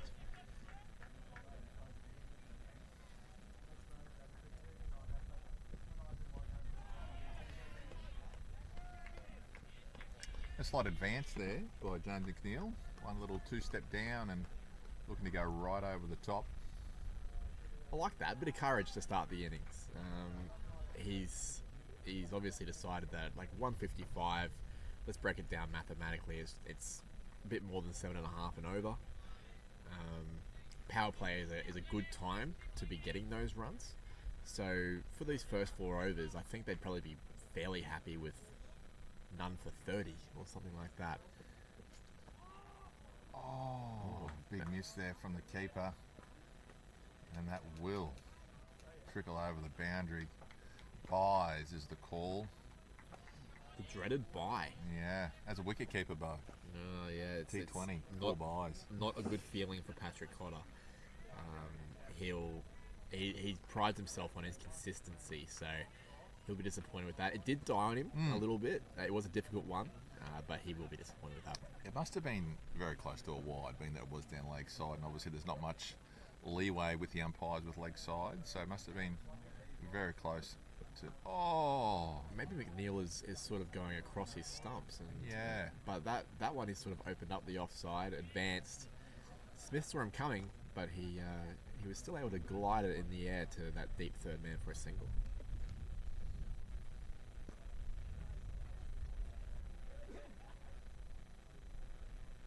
Those 4 buys have really released the pressure valve for this over, haven't they? And they can just spend the rest of the over just getting their singles, and they'll be more or less on target for that first over. Oh! And there's the curse. There's mine. You're one on the board. There was no doubt about Kendall Fleming's intent there.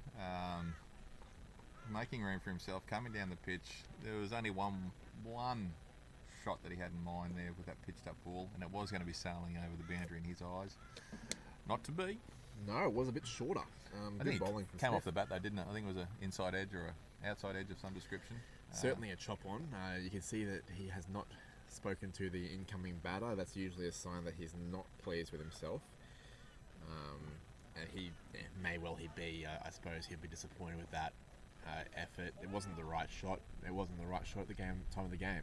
And he'll be looking forward to some more runs throughout the rest of the series as our good friend Trent Keep, friend of the commentary box. Have you ever met him? No. Okay, well that's definitely. But we're best mates, I reckon. 4 for 24, as we mentioned. We both fell in love with him with the way that he was bowling, nice and slow, and he comes to the crease At the non-striker's end, so he gets to have a little look. I'm just trying to pick up the other opening bowler. I saw a number 9, so that would be Kush Ram. Kush Ram. The Kush. Now he was Why they call him? They should call him John, don't you reckon? John Rambo. Thank you, Bo. Yeah. Yeah. Maybe we can try and call him John. You reckon that'll stick? Let's just try it here. Yeah. Let's try. Let's see how we go, John. I've been told that John bowls very quick, which I'm excited to see. Oh, it's an easy run up. Bang. Yeah, a bit of pace there. There's just a warm up, so he might warm into that. Pretty well played there by McNeil for a single, which brings Keep to the strike. I was going to say, could John draw first blood, but he can't because we've already lost a wicket, haven't they? So, but Keep, Goat, Kinder, more renowned for his batting. And Was yet a he takes 4 wickets. Star with the ball. Yeah. Can he do a little Steve McGiffin trick from the first game we looked after Bo and be the man? Geez, that would have been a heck of a commentator's mocker right there if he got cleaned up. But alas, he does work it away for a single to the leg side. I'm not exactly sure on this angle, but I thought I saw a little bit of in swing there from John Rambo. Yeah, if you look at his action, the arm is up very high. It certainly doesn't look like he bowled too many outswingers with a high action. If you bowl in swingers well enough, you don't need to. Oh, Sharp, short, wide, 1 to the total. I really like his action because you're right, he kind of ambles in and then he has this like load up that almost looks in slow motion and then it just explodes. It's like there's a... Like a coil, isn't it? Yeah. Just releasing. It's if he can get it right, he could be on for a big game here, Rambo.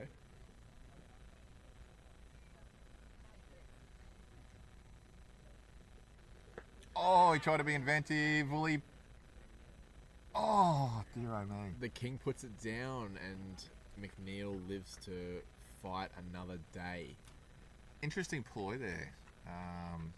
He obviously got inside the ball, is nearly looking for a little ramp shot, nearly, wasn't he? There's no one you can't see on the vision, but there's a huge gap behind square leg. There's no fine leg. So the bat on ball down there will produce runs. The king looks injured, lame. I think he has been for a while now. Yeah, Hasn't we picked up on it when he was batting. So, down on his haunches nearly. I have always found it's a good strategy to feign an injury even after a drop catch, just in case. You get people less cranky at you if you're injured. And that was a very good rock, wasn't it? Oh, squared up keep easily. I like the slip. Still liking the slip. Did the Pirates have a slip in early? I can't recall. I don't recall either. I don't think they did. I remember I remember third man in place. So as a run saver more than a. Oh, it's another mistake. That was there. definitely an outswinger. So Yeah, he's getting both ways. Oh. So Great Keep- running. Good running. So whatever I said before about the action, just forget it. Disregard. I'll go back to cricket school. Still studying. I think we're all still students of the game, aren't we, Bo? course we Studying are. the game. Of course we are. We're all still learning. That was interesting. That was another miss for Cotter at keeper. Now that was a wide, so less harmful to his stats, but that's 3 runs where it could have been just the one. He got a pretty decent glove on it. He'll be disappointed. Oh. What sort of shot do you call that? A missed uppercut, I think. Missed uppercut. Yep. Yeah, and it sort of stayed a bit low. He's trying to hit it over that point region. Or anything probably over in that point cover region. There's a photographer out there at deep point. I wonder if he's just trying to hit him. Ooh. Oh. This is an action over. It feels like an action over, and I think there'll be more to come from Kushram, and I think it could be exciting times as we complete the second over. Still just the 1 wicket down. A drop chance already. It's a huge appeal. I would suggest it may have been an LBW appeal at the other ground there. Jackson Smith to continue here.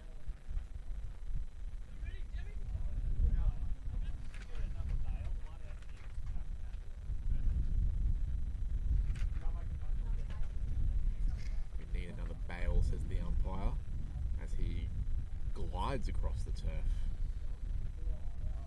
We didn't get these umpires' names, did we, Bo? No, we didn't. We'll call them Umpire X and Umpire Y, and they're doing a fantastic job. X this end, Y the other end? Sure. On an X and Y axis? Yeah, I think so. Like that's X is the that works. Smith, short, at the body. Was there a little tickle onto his thigh pad off the bat? Nah, yeah there was. Yeah, interesting. So like, I mean, the slightest of chances. I'd say like, in terms of stroke play, we haven't seen a lot that's been super encouraging from the Bayside Pirates at this stage. The bowlers have done pretty well, but they have still conceded a fair amount of runs because there was those 4 bides earlier, there was those 3 wides. Bayside Pirates aren't too far off or behind the 8 ball, I suppose. Yeah, the reason that's not a wide is because it is going over the stumps. He's getting really inside that. It looks like a wide to the naked eye, but it must be going over the stumps, or umpire X might be having a bit of a snooze there. No, I think the way he got inside of it, moved well across to his offside. Yeah, looking for the big ramp, or just that little tuck off his hip to try and clear that man at fine leg. Again, runs are plenty down there if he can get bat on it. This time shortens him up again. A glide from McNeil down to that deep third man position where it's fielded for a single.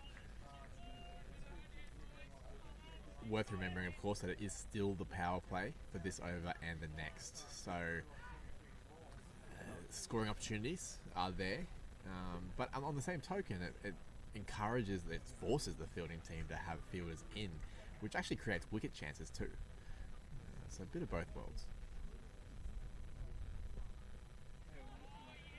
As Keepy looks for the big boom outside off stump, and unorthodox style at times I've noticed, but that was quite flamboyant, lit like a Dwayne Bravo hacker off stump of the offside. So Bravo may have connected. I hope we see one of those connect. That would be good to watch as the Bayside Pirates are 1 for 16 off 2.4 overs. So travelling along to run a ball, it's okay. Again getting inside it, again missing. Certainly trying different techniques here, isn't he? Yeah. Trent Keep. None of it's paying off at the moment. The confidence would be sky high, wouldn't it? Like after his bowling efforts, he'd be. It's kind of like what they say about Mitch Johnson. You know, when he gets his batting right, his bowling, and vice versa. And Yeah, the confidence be sky high. He's just taken 4 for 24.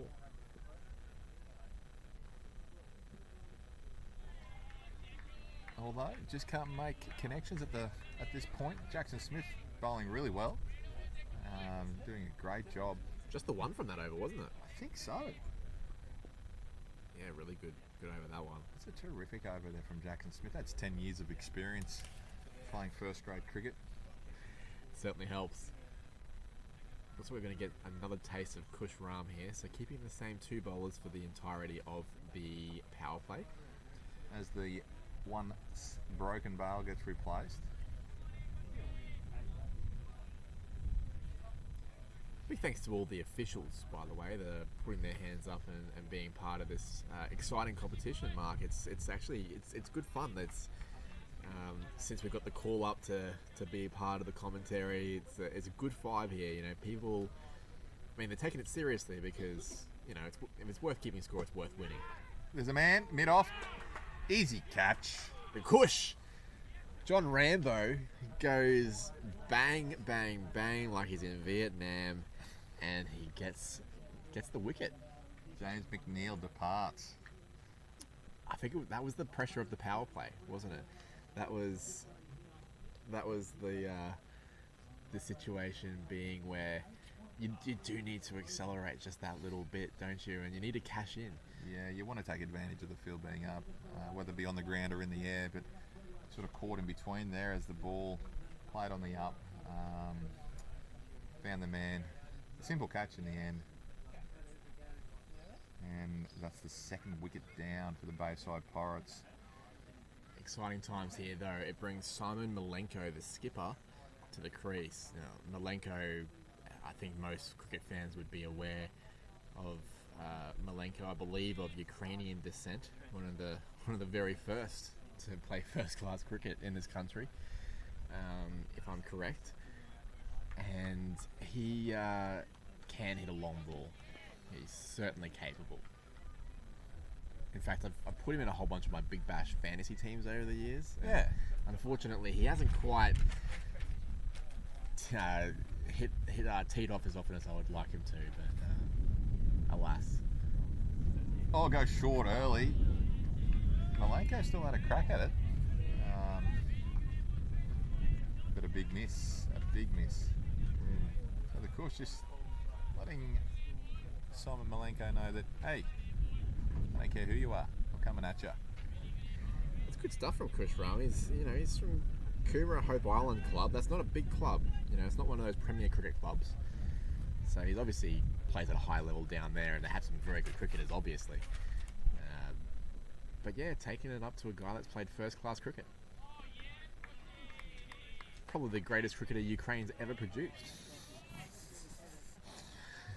I wonder if they have a competition in Ukraine. I'm sure they would. There'd be a whole bunch of expats, you know, like people from India or Australia or England that have migrated to the Ukraine for reasons. Hanging out in Kiev playing cricket.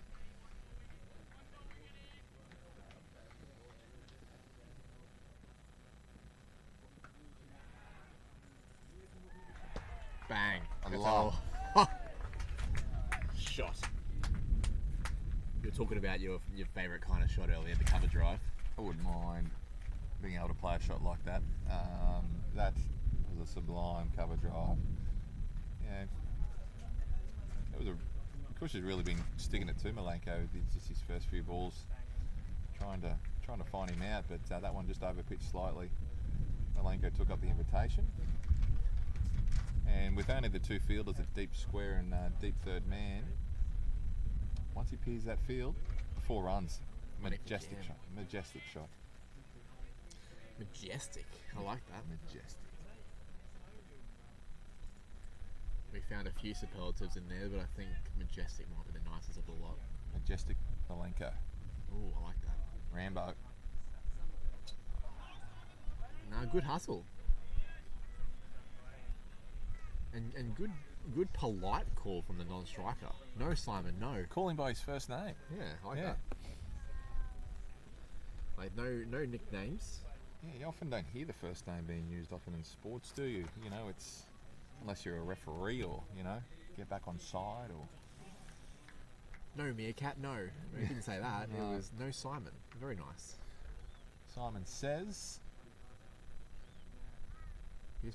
Keepy just becomes more attractive by the minute. He's can bowl, he can bat, Got good manners. good manners. Oh, thank you. One bounce or yes. Yeah, that's a lovely shot. But the best thing about that, Mark, was that he kept his shape. He didn't lose his head. It was there to hit, and he obliged. That, for me, is the shot of the day so far. Ooh. There's been a few good ones, but yeah, that's just a cricket shot, and he just extended his hands through the ball. I sense a purist spirit in you. Yes, yeah, do love Test match cricket more than most. Probably not more than most, but as a game, I love the Test match. So just seeing an elegant shot like that. Often good cricket shots will always come to the fore. So, although the Kings' sublime innings of just power hitting was also great to watch. So It was something in and of itself, wasn't it? They need a new ball by the looks of it. He's going to throw it in, and it goes. Looks like Jackson Smith's going to continue to bowl. So this will be his third over. So we haven't seen a bowling change as yet. We're coming into the fifth over now. So the power play all done. We see immediately the two extra fielders outside the circle. A third commentator's just joined the box. A crow there, I think you can hear. I might try and shoot that one away.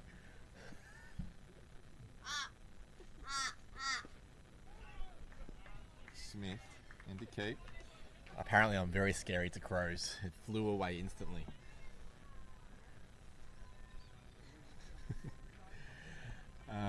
So yeah, we've got Smith continuing. It's interesting that they've continued with the same bowlers. Obviously, the Bayside the Waveriders, Rajiv Chandrasekhar, the captain, liking what he's seeing so far from his bowlers, and considering how good Smith's last over was.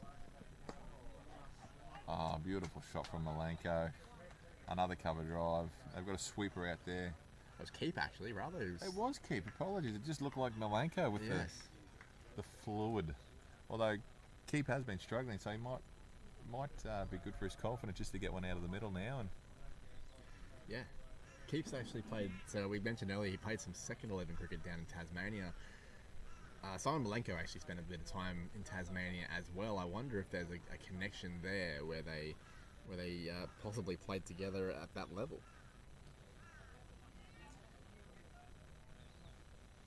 now they've got the man from Malenko coming out to deep mid off, so clearly trying to cover his strength. Oh, Doesn't matter. Forget it. Yep. that's joined the other field. That's cleared the boundary by an easy 12, 15 metres. What do you say about that shot, Bo? I say, yeah, good. Like, it was so good that it entered the other field. It probably had to pause the other game just momentarily. He hit that. I don't want to say a mile. I don't want to exaggerate, but my goodness, he would have hit that comfortably 90 metres, I would have thought. Saying Simon likes the ball pitched up. I think so. Yeah, on the evidence provided, it's a small sample, but it's a convincing one. That one's short of a length, outside off. Played and miss. Yeah, it's like interesting. Pitch it up, boundary. Pitch it short, no boundary. Yeah. Like, I wonder if they'll explore that. Well, yeah, interesting with a deep point or a sweeper and a deep third man. Yeah, do you keep going short and try and adjust your field accordingly?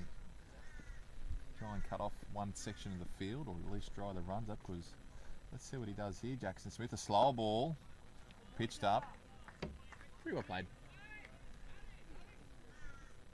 One thing that might not be obvious on camera is that despite the fact that the power play has ended, they've got mid-on and mid-wicket up in the circle for both Malenko and Keep.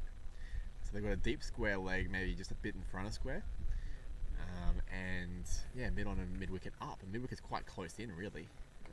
So it's it would be very tempting for the batters here to, if it is pitched up, to take on that area. As Keep plays a nice pull shot down to deep fine leg, coming around to cut that one off for one. Nice bit of fielding. And that is And a great over there by the Pirates. Malenko. Beautiful shot. Deep over mid-wicket for 6. Wonderful to watch. Yeah, I'm really enjoying Malenko's innings so far. There's been a touch of class in the covered drive, but also the lofted off drive, and then just the brute power and timing of that slog over Cow. It didn't matter if they had 3 fielders out there; it wouldn't have mattered. It was well and truly over their heads. Very, very impressive stuff so far. Pirates moved to 2 for 33 after 5. They're just tracking along a bit over a runner ball at the moment. These two batsmen no doubt will be looking to just cement themselves, keep the score rolling along at more than 6, I would say, if they can.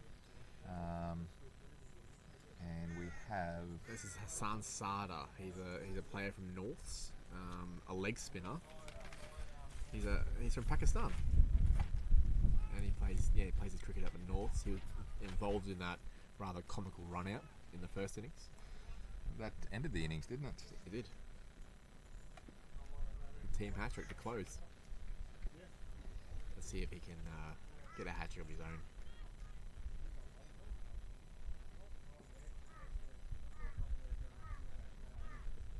Oh, well bowled. That was nice, wasn't it? A little bit of flight, but still a relatively sharp pace. Yeah, wrist spinner, bowling his leggies. Floated up.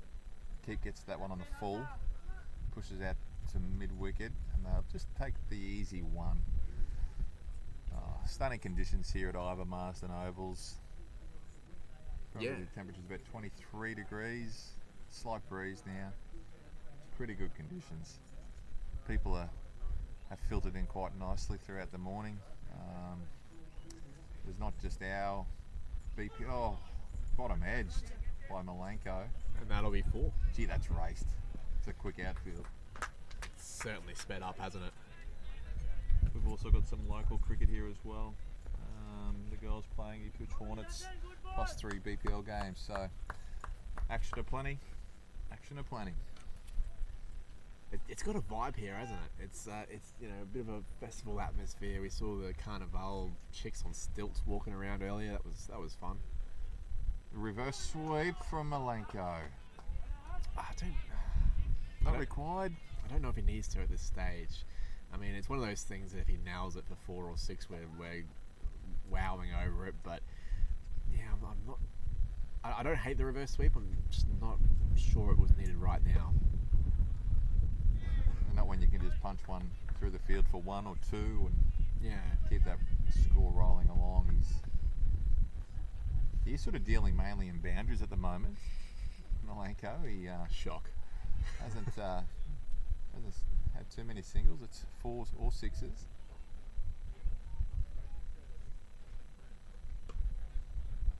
Similar shot to the last one, but by a different batsman, Trent Keep. Yeah, this partnership's showing a lot of promise for Bayside Pirates. They'll want at least another 4 or 5 overs out of these two batters because they're starting to pick up the pace just a little bit. 7 or 8 runs and over is looking pretty comfortable for them. As we have a change at this bowling end as well. The good looking end, as we discussed earlier. Indeed.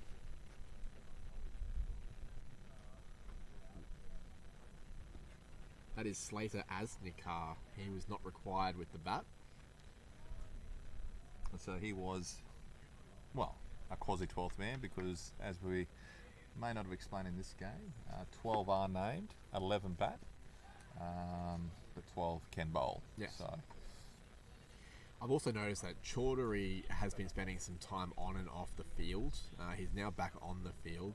He was the one that hit that 50 runs for the Waveriders. He also dropped that catch, looked a bit laboured. So he is back on, but At deep cow, so I don't know why I say deep cow, because cow's always deep, right? I think so. Yeah. So he's at cow corner.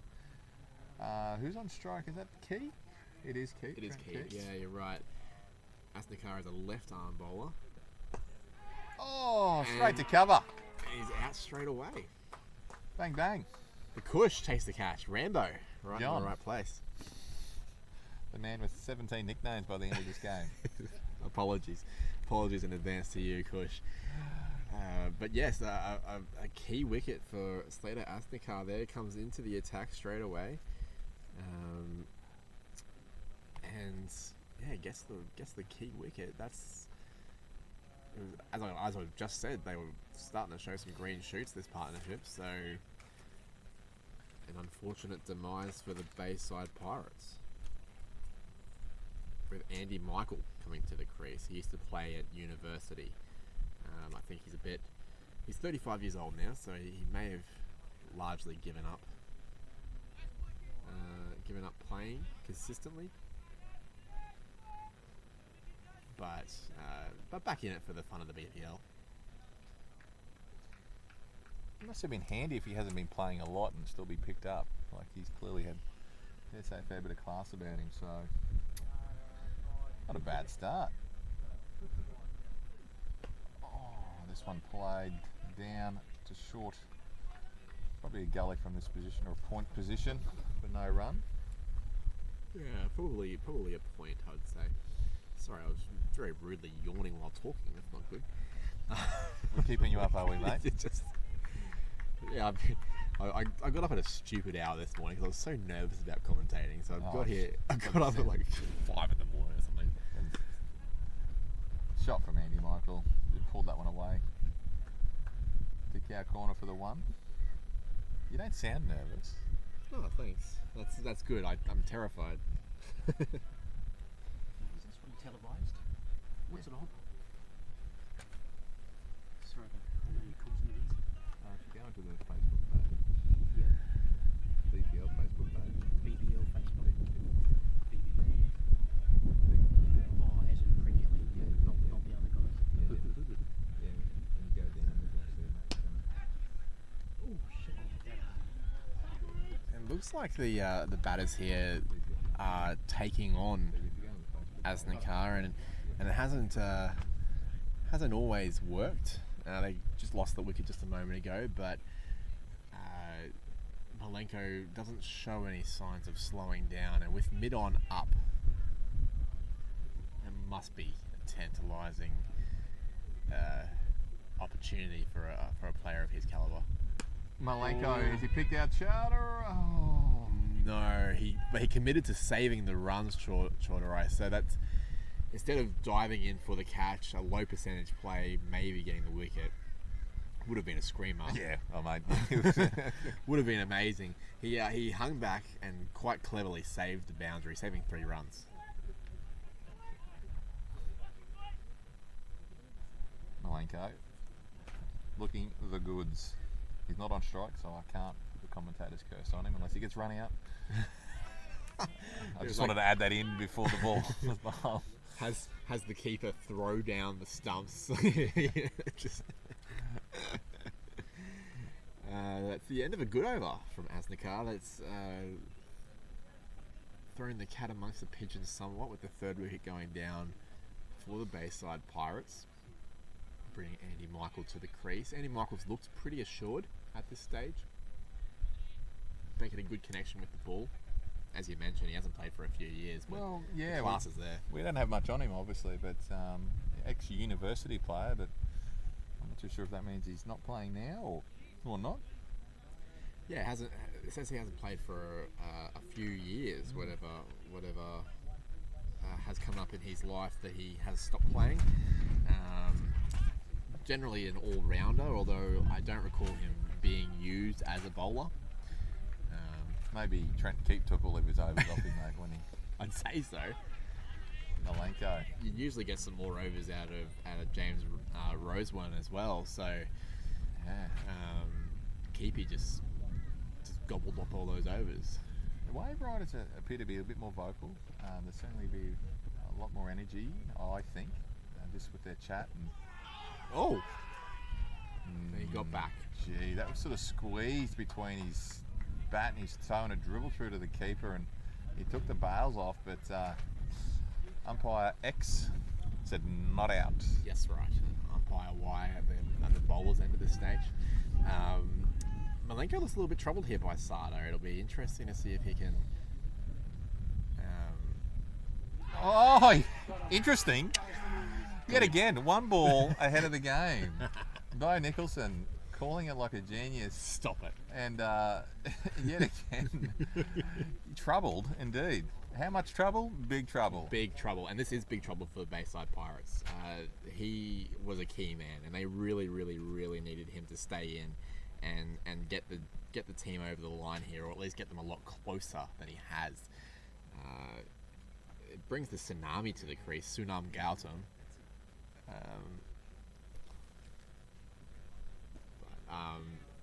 But yeah,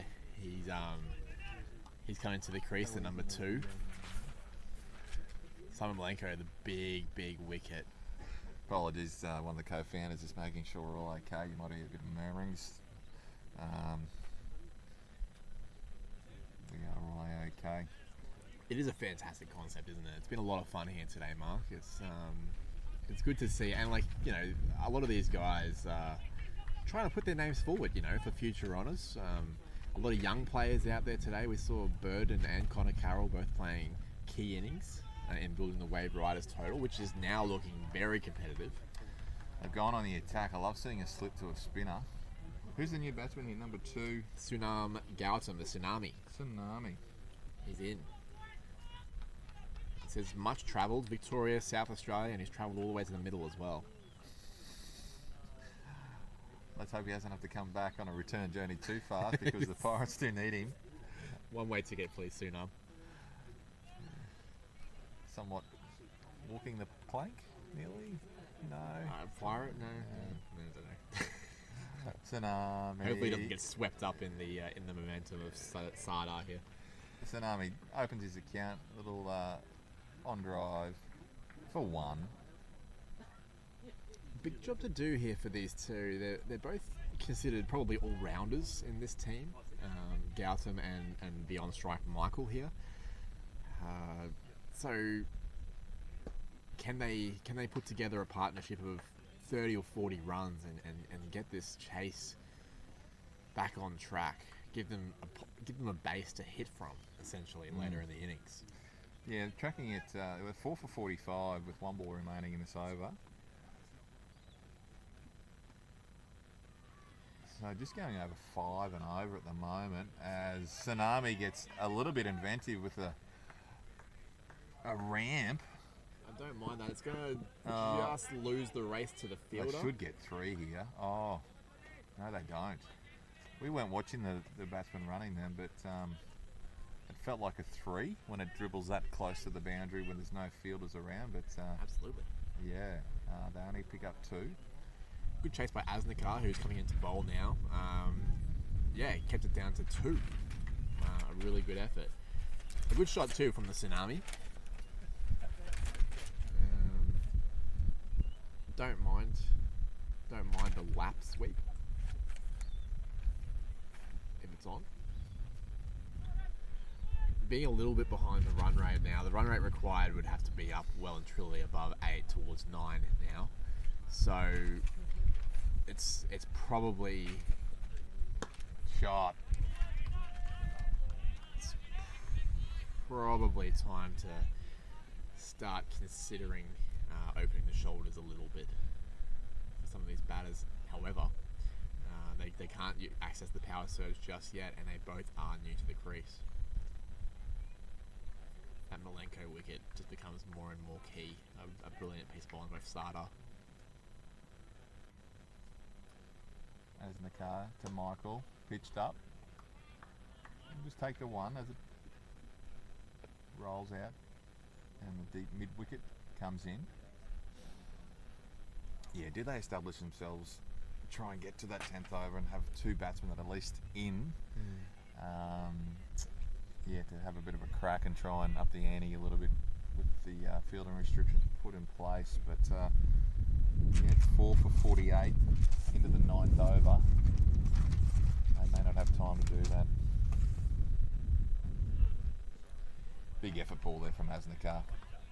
You'd have to say that the Waveriders are well ahead here.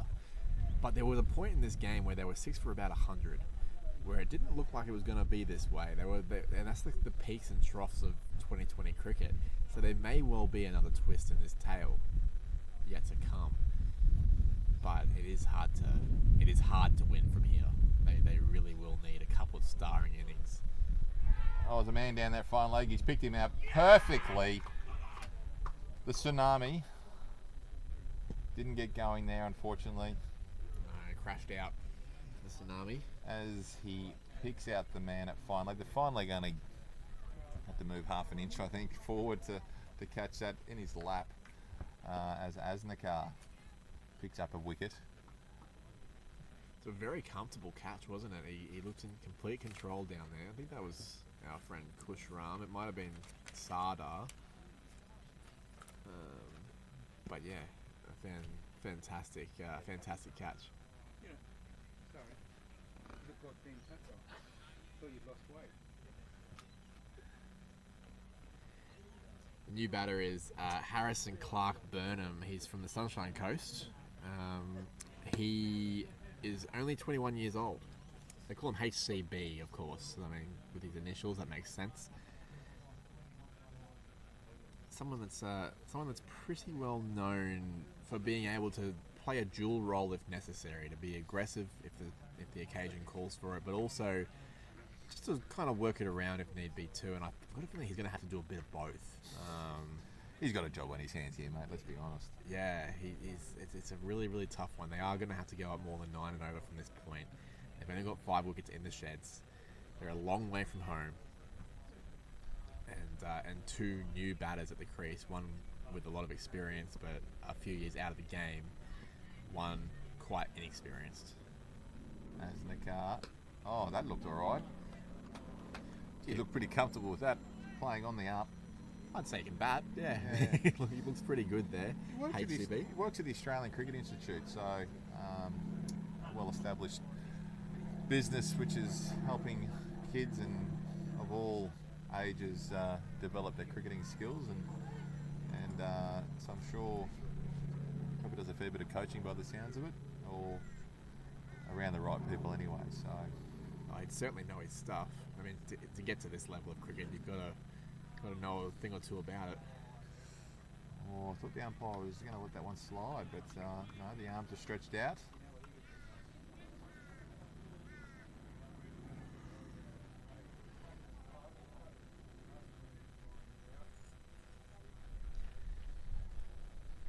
If you're a pirate right now, Mark, are you happy just sort of knocking it around, giving these guys 15 runs or so to try and get themselves in before having to have a bit of a hit, or are you starting to get a bit nervous and throw caution to the wind?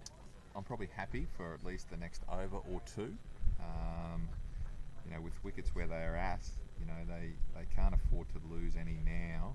So yeah, right now I think if they can just try and squeeze out as many runs as possible with minimum risk, just for an over or 2. 5 for 50 after 9. They can't lose any wickets before they can actually take this power surge, because clearly, they're into the number 7 batsmen, so, you've probably got your main bowlers to come. So these 2 need to be there at least, and then take that power surge. But what we do often see with that power surge is wickets do also come, don't they? Because, batsmen try extra risk, but they're going to need to. They might just try and get through this over. And the problem they've got is that 10 runs and over is pretty doable if you've got a few wickets in hand and 3 overs left. But when there's 10 overs left, it's very difficult to go at that rate with 5 wickets in hand for 10 overs. Yes, you have to get yourself in. You have to make sure that you give yourself the best chance, but you also can't be soaking up dot balls. You can't be Pac-Man here eating dots. You've got to be proactive.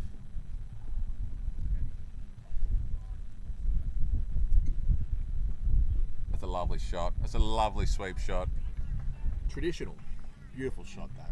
Fairly low risk. Beats the man at the 45. And that's a much welcome boundary for the Pirates because they haven't picked too many up in recent overs. It's got to be a situation where early in an over, I think you need to be looking for a boundary. You need to try and obviously relieve that pressure, have that pressure valve released in the over, and then the rest of the over can be ones and dots, and suddenly you've got 7, 8, 9 off the over. And if you leave it till late in the over, then the pressure's on you to get that boundary. So just the way Harrison's looked in the few balls that he's faced, I'll wait for this ball. He's looked at ease. yeah, Yeah. it's a lovely shot, that. Yeah, even the cover drive out for one to get off the mark, the sweep shot, that beautiful sort of cut shot there. He looks like he has plenty of time. He looks like he could be batting much higher, in my opinion. But maybe they've kept him down there just to hold the innings together if they lose a few wickets. But he looks a bit of class to me, but yeah. Yeah, I mean, he wasn't used with the ball, so he's in the team to do a job with the bat. And there's another 4. Full toss, hit it over the head of that sort of wide mid-off, and it beats the man at deep mid-off. So HCB. I'm liking it. High class batter. HCB. That's quick. You're playing a game show, Bo. You know that. What does this acronym stand for? That was some high class batting though. That was. You wouldn't want to be filling out too many forms with that name, though, would you? No, it's a bit cumbersome. Does he have a middle name as well then, or is Harrison? I think Clark is. Well, if he had a middle name, hopefully it's a short one. For young What Harrison. if it's Montgomery? You're in trouble, aren't you? You're running out of room. Yeah, lovely shot. Takes the 1. It's been a great over here. Yeah, I was going to say really, really good batting and low risk. Getting those 11 runs, that gets him in front of the run rate required for that over.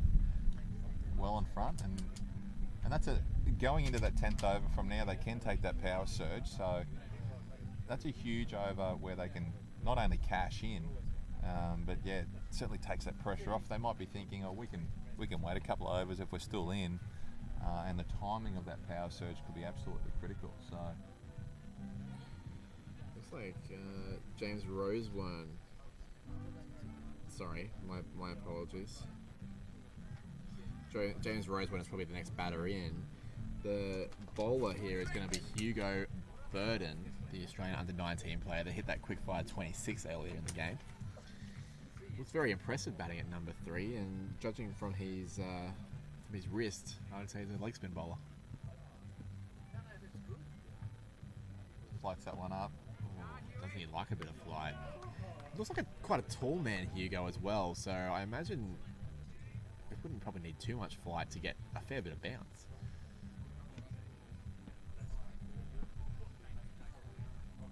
Oh, that's flighted. That's a wide, surely, yep. It's a wide and a miss from Cotter, which will cost them another couple of runs. So they get 3 and the ball to be rebowled. Yes. These little things that happen in a game of 220 don't seem much, but, you know, let's see what happens with that 7th ball that has to be rebowled.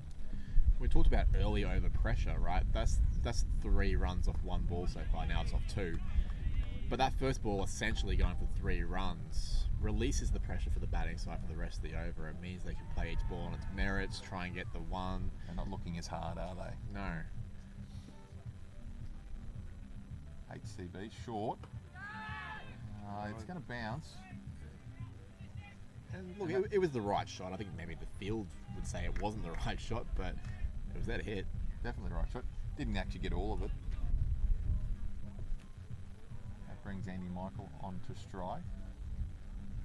Burden floats that one up again. That's full toss. Oh, missed opportunity there. Yeah, he's 1 metre either side of that sort of wide mid-off, and that's probably 4. Yeah, I'd say you're right. Punched out to deep mid-wicket for 1. Getting through the over quickly, but Let's see what Harrison Clark Burnham can do here. I'm talking him up. Let's hope. Oh, Pushed that one through a bit quicker there. he did. It sort of got out of that over pretty well. Yeah, Um, considering the wide that went for 3, there's only 5 runs off that Yeah. over. So real tidy over there in the end. Not so bad at all. For the Pirates, obviously less runs than they would have wanted, but the key thing was no wickets. And I think if an example of a bad over for you is none for 5, none for 6, none for 7, then that's not so bad. At least it gives them the chance to take the game as deep as they can. But even if you need 30 off the last 2 overs, you're still in the game at that point. Sardar continues. A little bit short of a length, so it's punched by Michael for a 1 to deep mid wicket there. So the Bayside Pirates 5 for 67 off 11.1. So going at 6 and over. So they're 30 runs off the pace. If they keep going at that rate, they get 120 ish. Another 1 to add to the total from HCB, high class bat.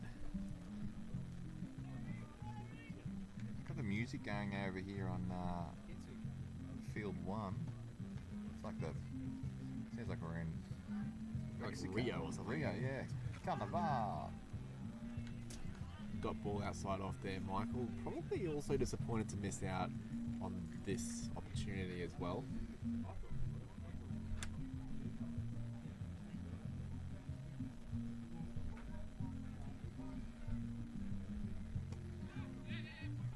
Upish, but it's found space. Oh, that'll go to the boundary. That's 4 runs. Super handy shot that. Didn't look. I thought that man was going to come around and cut that off, but ball racing away, skidding along the outfield. Andy Michael picked up a boundary. So 6 from the overs so far. It's important for Sada to get out of this over. He conceded 11 off his previous. He's bowled really well. He got the key wicket of Malenko, which is possibly a match-winning moment. But he needs to finish his job here. Just a point, no run.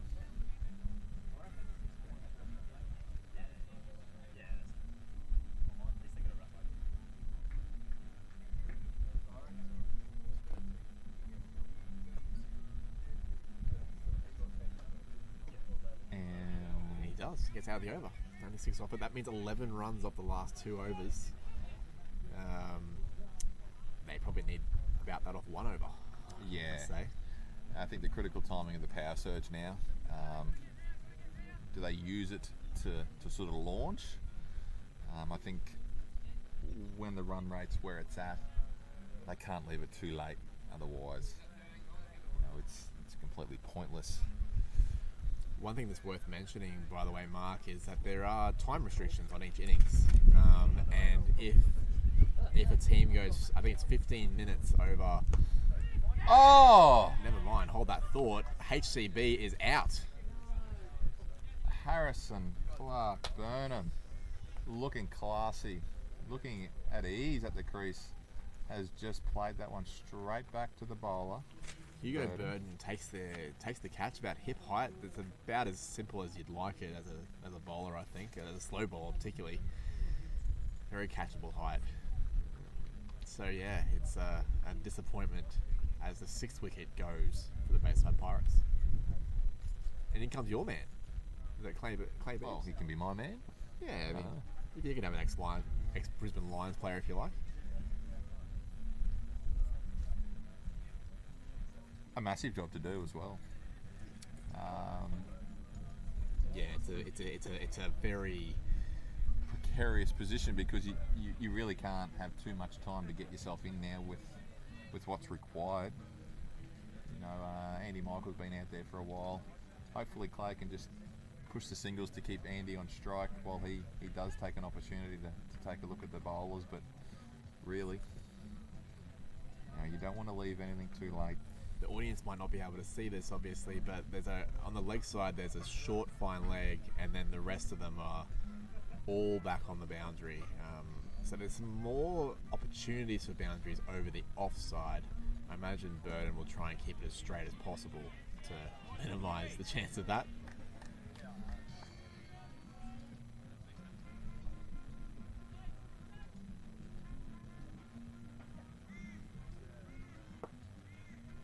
Oh, quick single, run out on. Yeah, umpire Y, he says not out. Not out. Must have been close. I think good call there from umpire Y. It looked pretty close, but obviously from this vantage point we can definitely say he was not out. Clay. Yeah, we've got a clear vision here. And I guess the intent there for Clay just to get off strike as the new batsman, to put Andy back on strike, vitally important, because Andy needs to try and clear the ropes here. You probably want to get it to either side of the field. It's gone through. And he has done that. Clear the ropes, or at least find the rope in some form, and Andy Michael does that. 4 bits. Some misfields from Kush Ram there. He's had a couple of little chances to save his team some runs with a run-out opportunity just before, and then that. Misfield for 4. I don't want to give Rambo too hard a time. I've seen those movies. He's terrifying. He's a bit of a madman, isn't he? Good comeback there from Burden. Again, this goes back to the plan of bowling straight with that deep leg side field.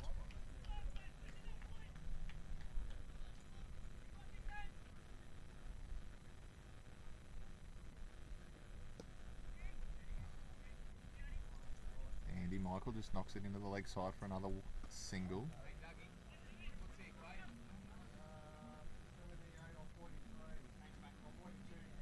.78 runs needed off 42 balls. So, More than 10 and over for a start. That's actually past 11 and over now. I was going to get the calculator out, but it's really no requirement. It's go time. Yeah, 11.14 required would be. Just do that in your head, bud. Yeah, I'm a weird dude, man. You'll learn this about me. I like a bit of weird. Weird goes well, I reckon, eh? My mother and I have this like party trick where like she'll always remember your birthday, and then if you tell me your birthday, I'll be able to tell you what day of the week you were born on. So I'm just a weird cat. So I don't know if I want to do it right now. But No, I don't want to reveal my date of birth, it's my passwords, everything. So Fair enough. Not that there's anything to take, but who we got on? He's your mate. Shorteray. Yeah. The king. When does he bowl? It's like spin. Off, spin, darts. Darty, yeah. I think they've identified. And what I was saying before the previous wicket was that there is a time restriction, and if a team goes late, I think there's like run penalties. Now these Waveriders are in a pretty comfortable situation with just over 11 and over required for the Pirates. So are they just going to try and squeeze in some extra overs quickly here without trying to use their pace bowlers? Maybe save the pace bowlers for a next game. Well, dare I say, part-time spinners from that end have worked fairly well. They certainly have. Clay Beams on strike. Oh, he tries something really fancy. It's actually an interesting shot because really to beat that man at short third man, you've got to get it really fine. Super fine. Yeah. He's mixing up his pace. He's either darting or the quicker dart. I haven't seen a slower ball yet here from the king. But the game situation dictates that if he just bowls darts at the stumps or just outside off, they'll probably be okay. This has been a great over here from the king. Gone dot, one, dot, dot, dot. One ball left in the over. This is massive. If he gets away with this. Will he beat the man at deep mid-wicket? He doesn't. That's still an incredible over from the king. After smacking a quick 550, he bowled his first over of his spell. Whether or not he's got another one, I'm not too sure, but I'm assuming he will. 2 coming from it. And that's huge in the context of the game, especially with only 6 overs remaining. So 76 off 36 required. So you're looking at 12.66 and over to go. Yeah, that's what I thought. It was 12.66 as well. Is that recurring or? It is. Yeah. Let's round it up to 12.67. Well, ladies and gentlemen, we've got a mathematician. Goodwill Hunting? Yeah, I'm not that good. No way. Burden continues with his leggies. Oh, that's a lovely little punch pull shot from Clay Beams. Wow, that flew off the bat. Didn't it? Yeah, that just come out of the middle. Those fielders out at sort of nearly like a deep mid wicket in the cow corner aren't that far apart. Well, they look far apart now, but neither of them got even close. Lovely wrist work from Beams. Beams goes through cover this time. The man will come there and track that down. They're going to look for 2. Looking for 2, turns him back. And that's probably a good decision. That's a good arm out there from Connor Carroll. Yeah, That was hard and flat. he's a born outfielder. I think they're obviously trying to move and keep this power play up their sleeve, which is a great, interesting tactic. Oh, He they'll goes find for the it. Man. As Nakar takes the catch quite simply there at long on, and Andy Michael will be disappointed with that one because he advanced, turned it into a low full toss, but maybe a little bit too low, almost yorked himself. Yeah, Andy Michael, never really got going. 15 off 19 in the end. He was probably the man to hopefully try and sort of catapult their innings, but not to be. So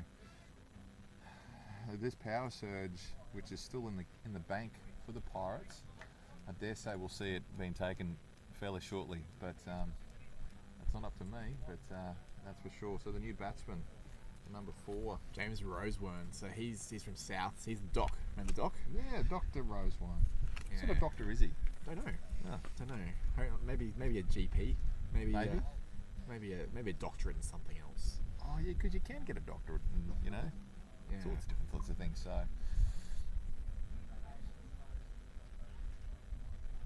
I'm sort of not the one to be talking about sort of degrees or anything like that. So Not me either, mate. But he's not a bad hitter though, Doc. So well, that sounded pretty good off the bat. Has he split the field?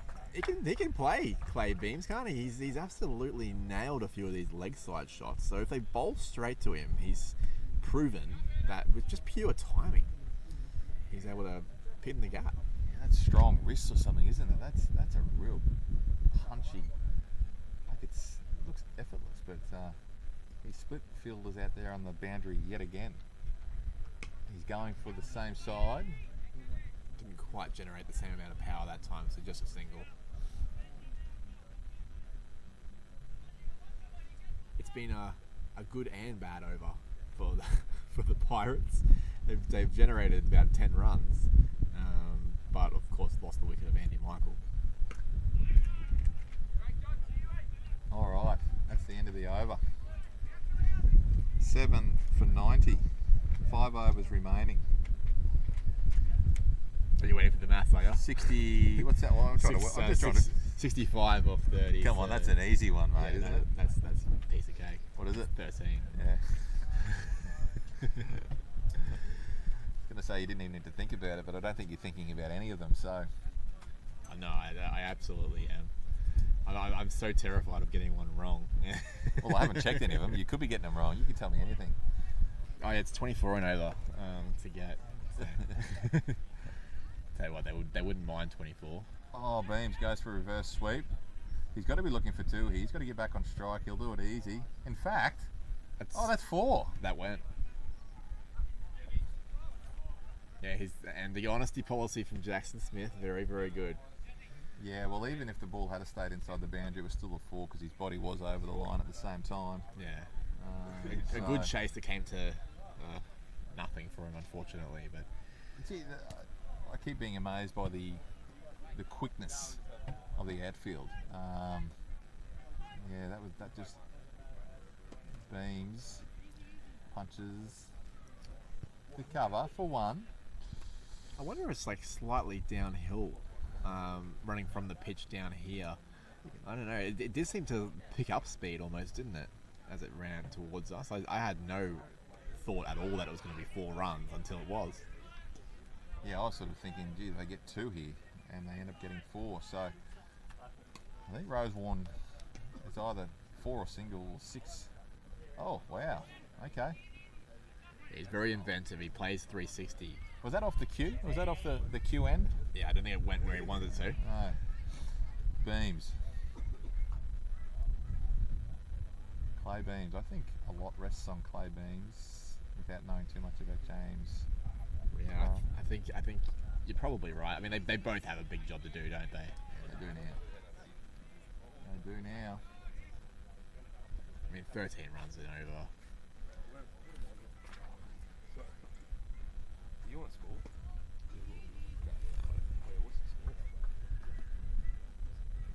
Thanks. Well, that chase 155. So chasing 155 is the target, and this game is slipping away now. It is time for a big over, and I wonder if it's got to be time for the power surge. Surely they've got to try and wrestle. We haven't missed it, have we? We haven't missed it. No, we haven't. Feels like we've missed something. Like if we have, I mean, shame on us. But I'm sure they haven't called it yet, and it looks like they're not calling it on this occasion either. So maybe giving James Roseburn a chance to get set. Clay Beams sort of slog sweeps it to a wideish long on for a single. As Nakar picks that one up, back to the bowlers in for 1.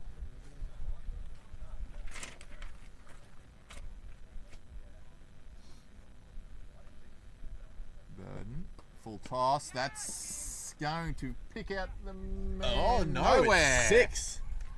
Great shot from James Roseburn, the South's product, the doctor. He's surgically picked the spot right there. Yeah, it was looking precarious to go down the throat, but only cleared the boundary by just enough. He's going again and mistimes it. Could be 2 there if they run hard. Well, they really should be running harder, a bit harder than that, I think, if they're going to try and chase down 13 runs and over. Should be even more than that now, actually, come to think of it. I haven't done the maths recently. It's all right, mate. I'll let you off. Clay Beams. Can he produce? It's a low full toss, hit out to a long off for a single. Yeah, it's unfortunately they're at the point where they need at least 2 boundaries and over now. As Roseburn attempts another, but it falls short of the fielder for a single.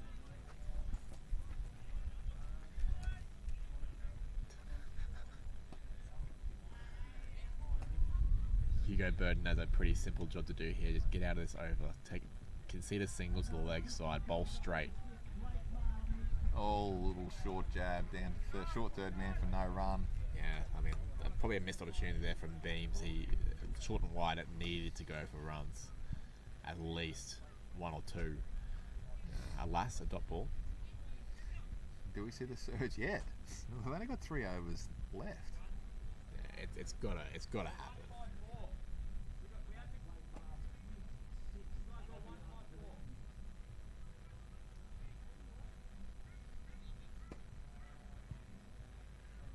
I am still not seeing a surge taken. So it's Interesting. so that means that it's going to be the last 2 overs. Has to be. Wow. So we're looking at an entertaining finish or a quick finish. Well, it's at that point now where they've got to run hard, throw everything they have. They have got a couple of wickets in the shed still, so obviously the lesser recognised batters, but they still have the, some wherewithal. They need to start throwing as he has, but he's just put it straight down the throat of long off. Wicket. it's getting to that point now, isn't it? Where It's been at that point for a fair while, hasn't it, Bo? Yeah. They've just sort of struggled to find any sort of momentum as Henderson comes to the crease, not knowing his batting ability, but he's a lump of a lad, so maybe he can clear the ropes with ease. But he used to go right in the juniors, but he certainly was more of a bowler. That's all I know about him. But yeah, the difference in this game, frankly, has been the Waveriders had the king, and these guys haven't. They haven't had somebody that has stepped up and hit that rapid 50. It looked like it was going to be Malenko, but Sardar put paid to that, and now we're in a situation where, well, we need it to be Clay Beams, I suppose. It has to be, or Hendo. 7 for 110.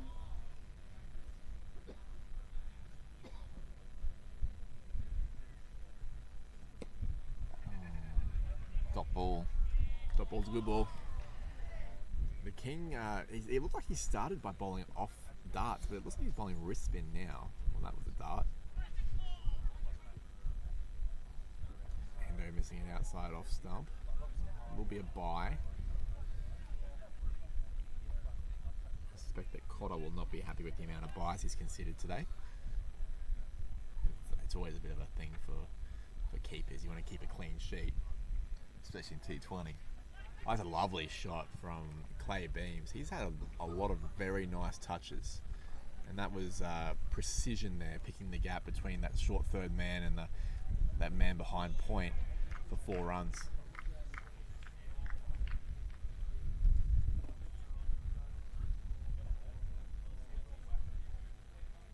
Two overs remaining. What should we be seeing now, Bo? 6s and 4s, Mark, I think, and a power play, a power surge. It literally has to be now. Yes, and the umpire has signalled it, so the last 2 overs will be surged. It's a great, thought into the minds of how they've come around that. I'd love to ask some questions with the power play surge leaving into the last 2 overs, needing they're 115 to 40. That's 20 runs and over. Bang. No, Listen to me go. You beat me. So they've gone with a deep mid off and a deep third man. I'd say beginning inside the ball, looking over Cow. Oh, he somehow has not played a shot at that. Interesting strategy. Let's see if it pays off. What do you think has happened there? I think what's probably happened in Josh's mind there is too many thoughts at once, and unfortunately, when you have too many options, sometimes you end up with 0. Jackson Smith back into the attack. That's better. Hendo. I like seeing the movement of arms. Yeah. It does, often produce a much higher percentage chance of scoring runs, doesn't it? Unless it hits the body and you scramble through for a leg by. We're at 4 runs a ball now, 40 off 10. Oh well. It's very unlikely. But stick around, because if they do manage to pull it off, it is one of the great wins. What's the equation now? It's not good. Not good. You've gone from giving me an actual answer with decimal point recurring to not good, mate. You've really got a bit lazy, mate. Apologies. Okay, at 4.45 a ball. Yeah, Jackson Smith. Oh, you're just foiling me to give yourself a bit of thinking time. Henderson. Just a little bit. Can he clear the ropes to make this somewhat interesting? He's trying. Yeah. He's trying. Yeah, but in his defence, this is not his job. No. The job was done or not done by previous batters, or let's just say it was done better by the Waveriders. I feel like without the scoreboard pressure of 154, the Pirates may have been really quite capable of chasing 130, 135 here, but Chaudhary was the difference. There was no question about that. He was pretty exceptional once he got going. That's a wide. That helps. Does it help a lot? Not as much as they need, I think. What do they need? A no ball to go for 6 with a free hit. And then another no ball. Yeah. Okay, right here. I'm with you. Looks like we've got an injury. It might be Rajat Chandrasekhar, the captain, has come off the field. Not sure what the go is there. Hopefully he's okay. The run out on. If he hits, chance not out, says umpire X. Yeah. Well, good call from umpire X. Looks like Henderson's pulled up a little bit lame there. That's actually quite a big story here because he's a key part of the bowling unit for the Pirates heading throughout this tournament. And if he's gonna have leg injuries, that's of deep concern.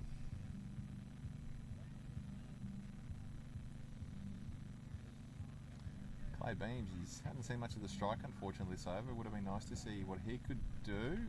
And Dot ball. Dot ball. 38 off 6 required. That's without extras, that is impossible, I'm afraid. And I dare say the wrong bloke's on strike as well. So He can hit a big ball, but I don't think he can hit 6.33 a ball. So particularly not against the class of a guy like Asnikar. So there's not much point in blocking it out as far as I'm concerned. I think you may as well swing for it and try and get as many runs, net run rate and all that sort of stuff comes into play. Asnikar comes back into bowl the last over. Just another game. The Western Power look to be coasting home against the Rockets in their chase. The Kings 129 off their 20. That's in the under 19s. The Bayside Pirates are 4 for 83. Looks like the Darling Dingoes picked up their second win of the day in the under 19s as great bit of fielding. The King. The King. That's your player of the match right there. The King with the claw. Clearly that particular performance, the way he took the game on just those couple of overs, really, wasn't it? It's like a 10-12 ball stint where he went silly and turned the game on its head completely. It's amazing that it was about that 12 or so balls, and that's a fair shot. Clay Beams. He's made a pretty good account of himself today, Clay Beams. He was very, very tidy with the gloves, and he's shown a bit of something here with the bat as well. Yeah, just been starved with the strike here the last couple of overs, which is understandable with the tail ender with him, but it would have been nice to see him maybe have the strike there that last over, just to possibly make it a little bit more interesting. As the ball trickles down to the bush end, which I'm no expert of this area, but it does look like some sort of river down there by the look of it. Yeah, the way it drops away, I'm a bit worried. As another man tracks down to start looking for the ball as well. We have a secondary ball on hand, ready to go if need be. That's a good arm. It's a good arm. Man, to be able to throw as far as McNeely Senior has just thrown it, I would have to go like reverse Panther style indoor because my shoulder is stuffed. It's the only way I throw now, mate. Might be a good opportunity for some young kids to go down there and find some pretty handy cricket balls by the look of it. Actually, good call. I know where I'll be this afternoon. Beams, what can he do? Oh, He can find 4 runs. He can. The King decided that his work was done for the day. Didn't want to dive too bad for that one. And A couple of consolation boundaries here for the Pirates, unfortunately. You know what I've sort of noticed is that I think Clay Beams has a temperament, and he clearly has the ability to find the boundary, but has a solid enough technique that I think he could be moved up the order. Particularly if they have a game this afternoon, the Pirates. He's obviously in some touch. He could find some value, maybe not opening, but certainly batting in 4, 5, somewhere around there. With another 4 runs. Yeah, on that, The Pirates do have an afternoon off because it's the Rockets v Kings, the Power versus the Magic, and the Marlins versus the Waveriders. So the Dingoes and the Pirates don't have a game this afternoon. So Lucky them. So 8 games of high quality cricket all played here at Ivan Marston Ovals in the inaugural BPL. It's been a fun day. Oh, it's been excellent. It's still going. Like, there's still games to come. And as Beams just tucks that one to square leg for 1.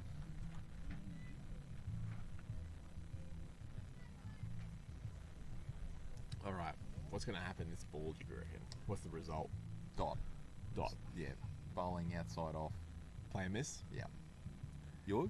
I'm going to go You have been ahead of the game. an unconvincing shot to the leg side for 1. And Well, we're we're neither both wrong. wrong. A pretty convincing block to finish the game, and that is a very convincing victory to the Gold Coast Waveriders. A big congratulations to them and their captain Rajiv Chandrasekhar. A stunning performance from Chaudarai, the King Chaudarai, who hit that rapid 50 at quicker than 2 runs a ball. Wasn't a big fan of running, and we saw why. He doesn't need to.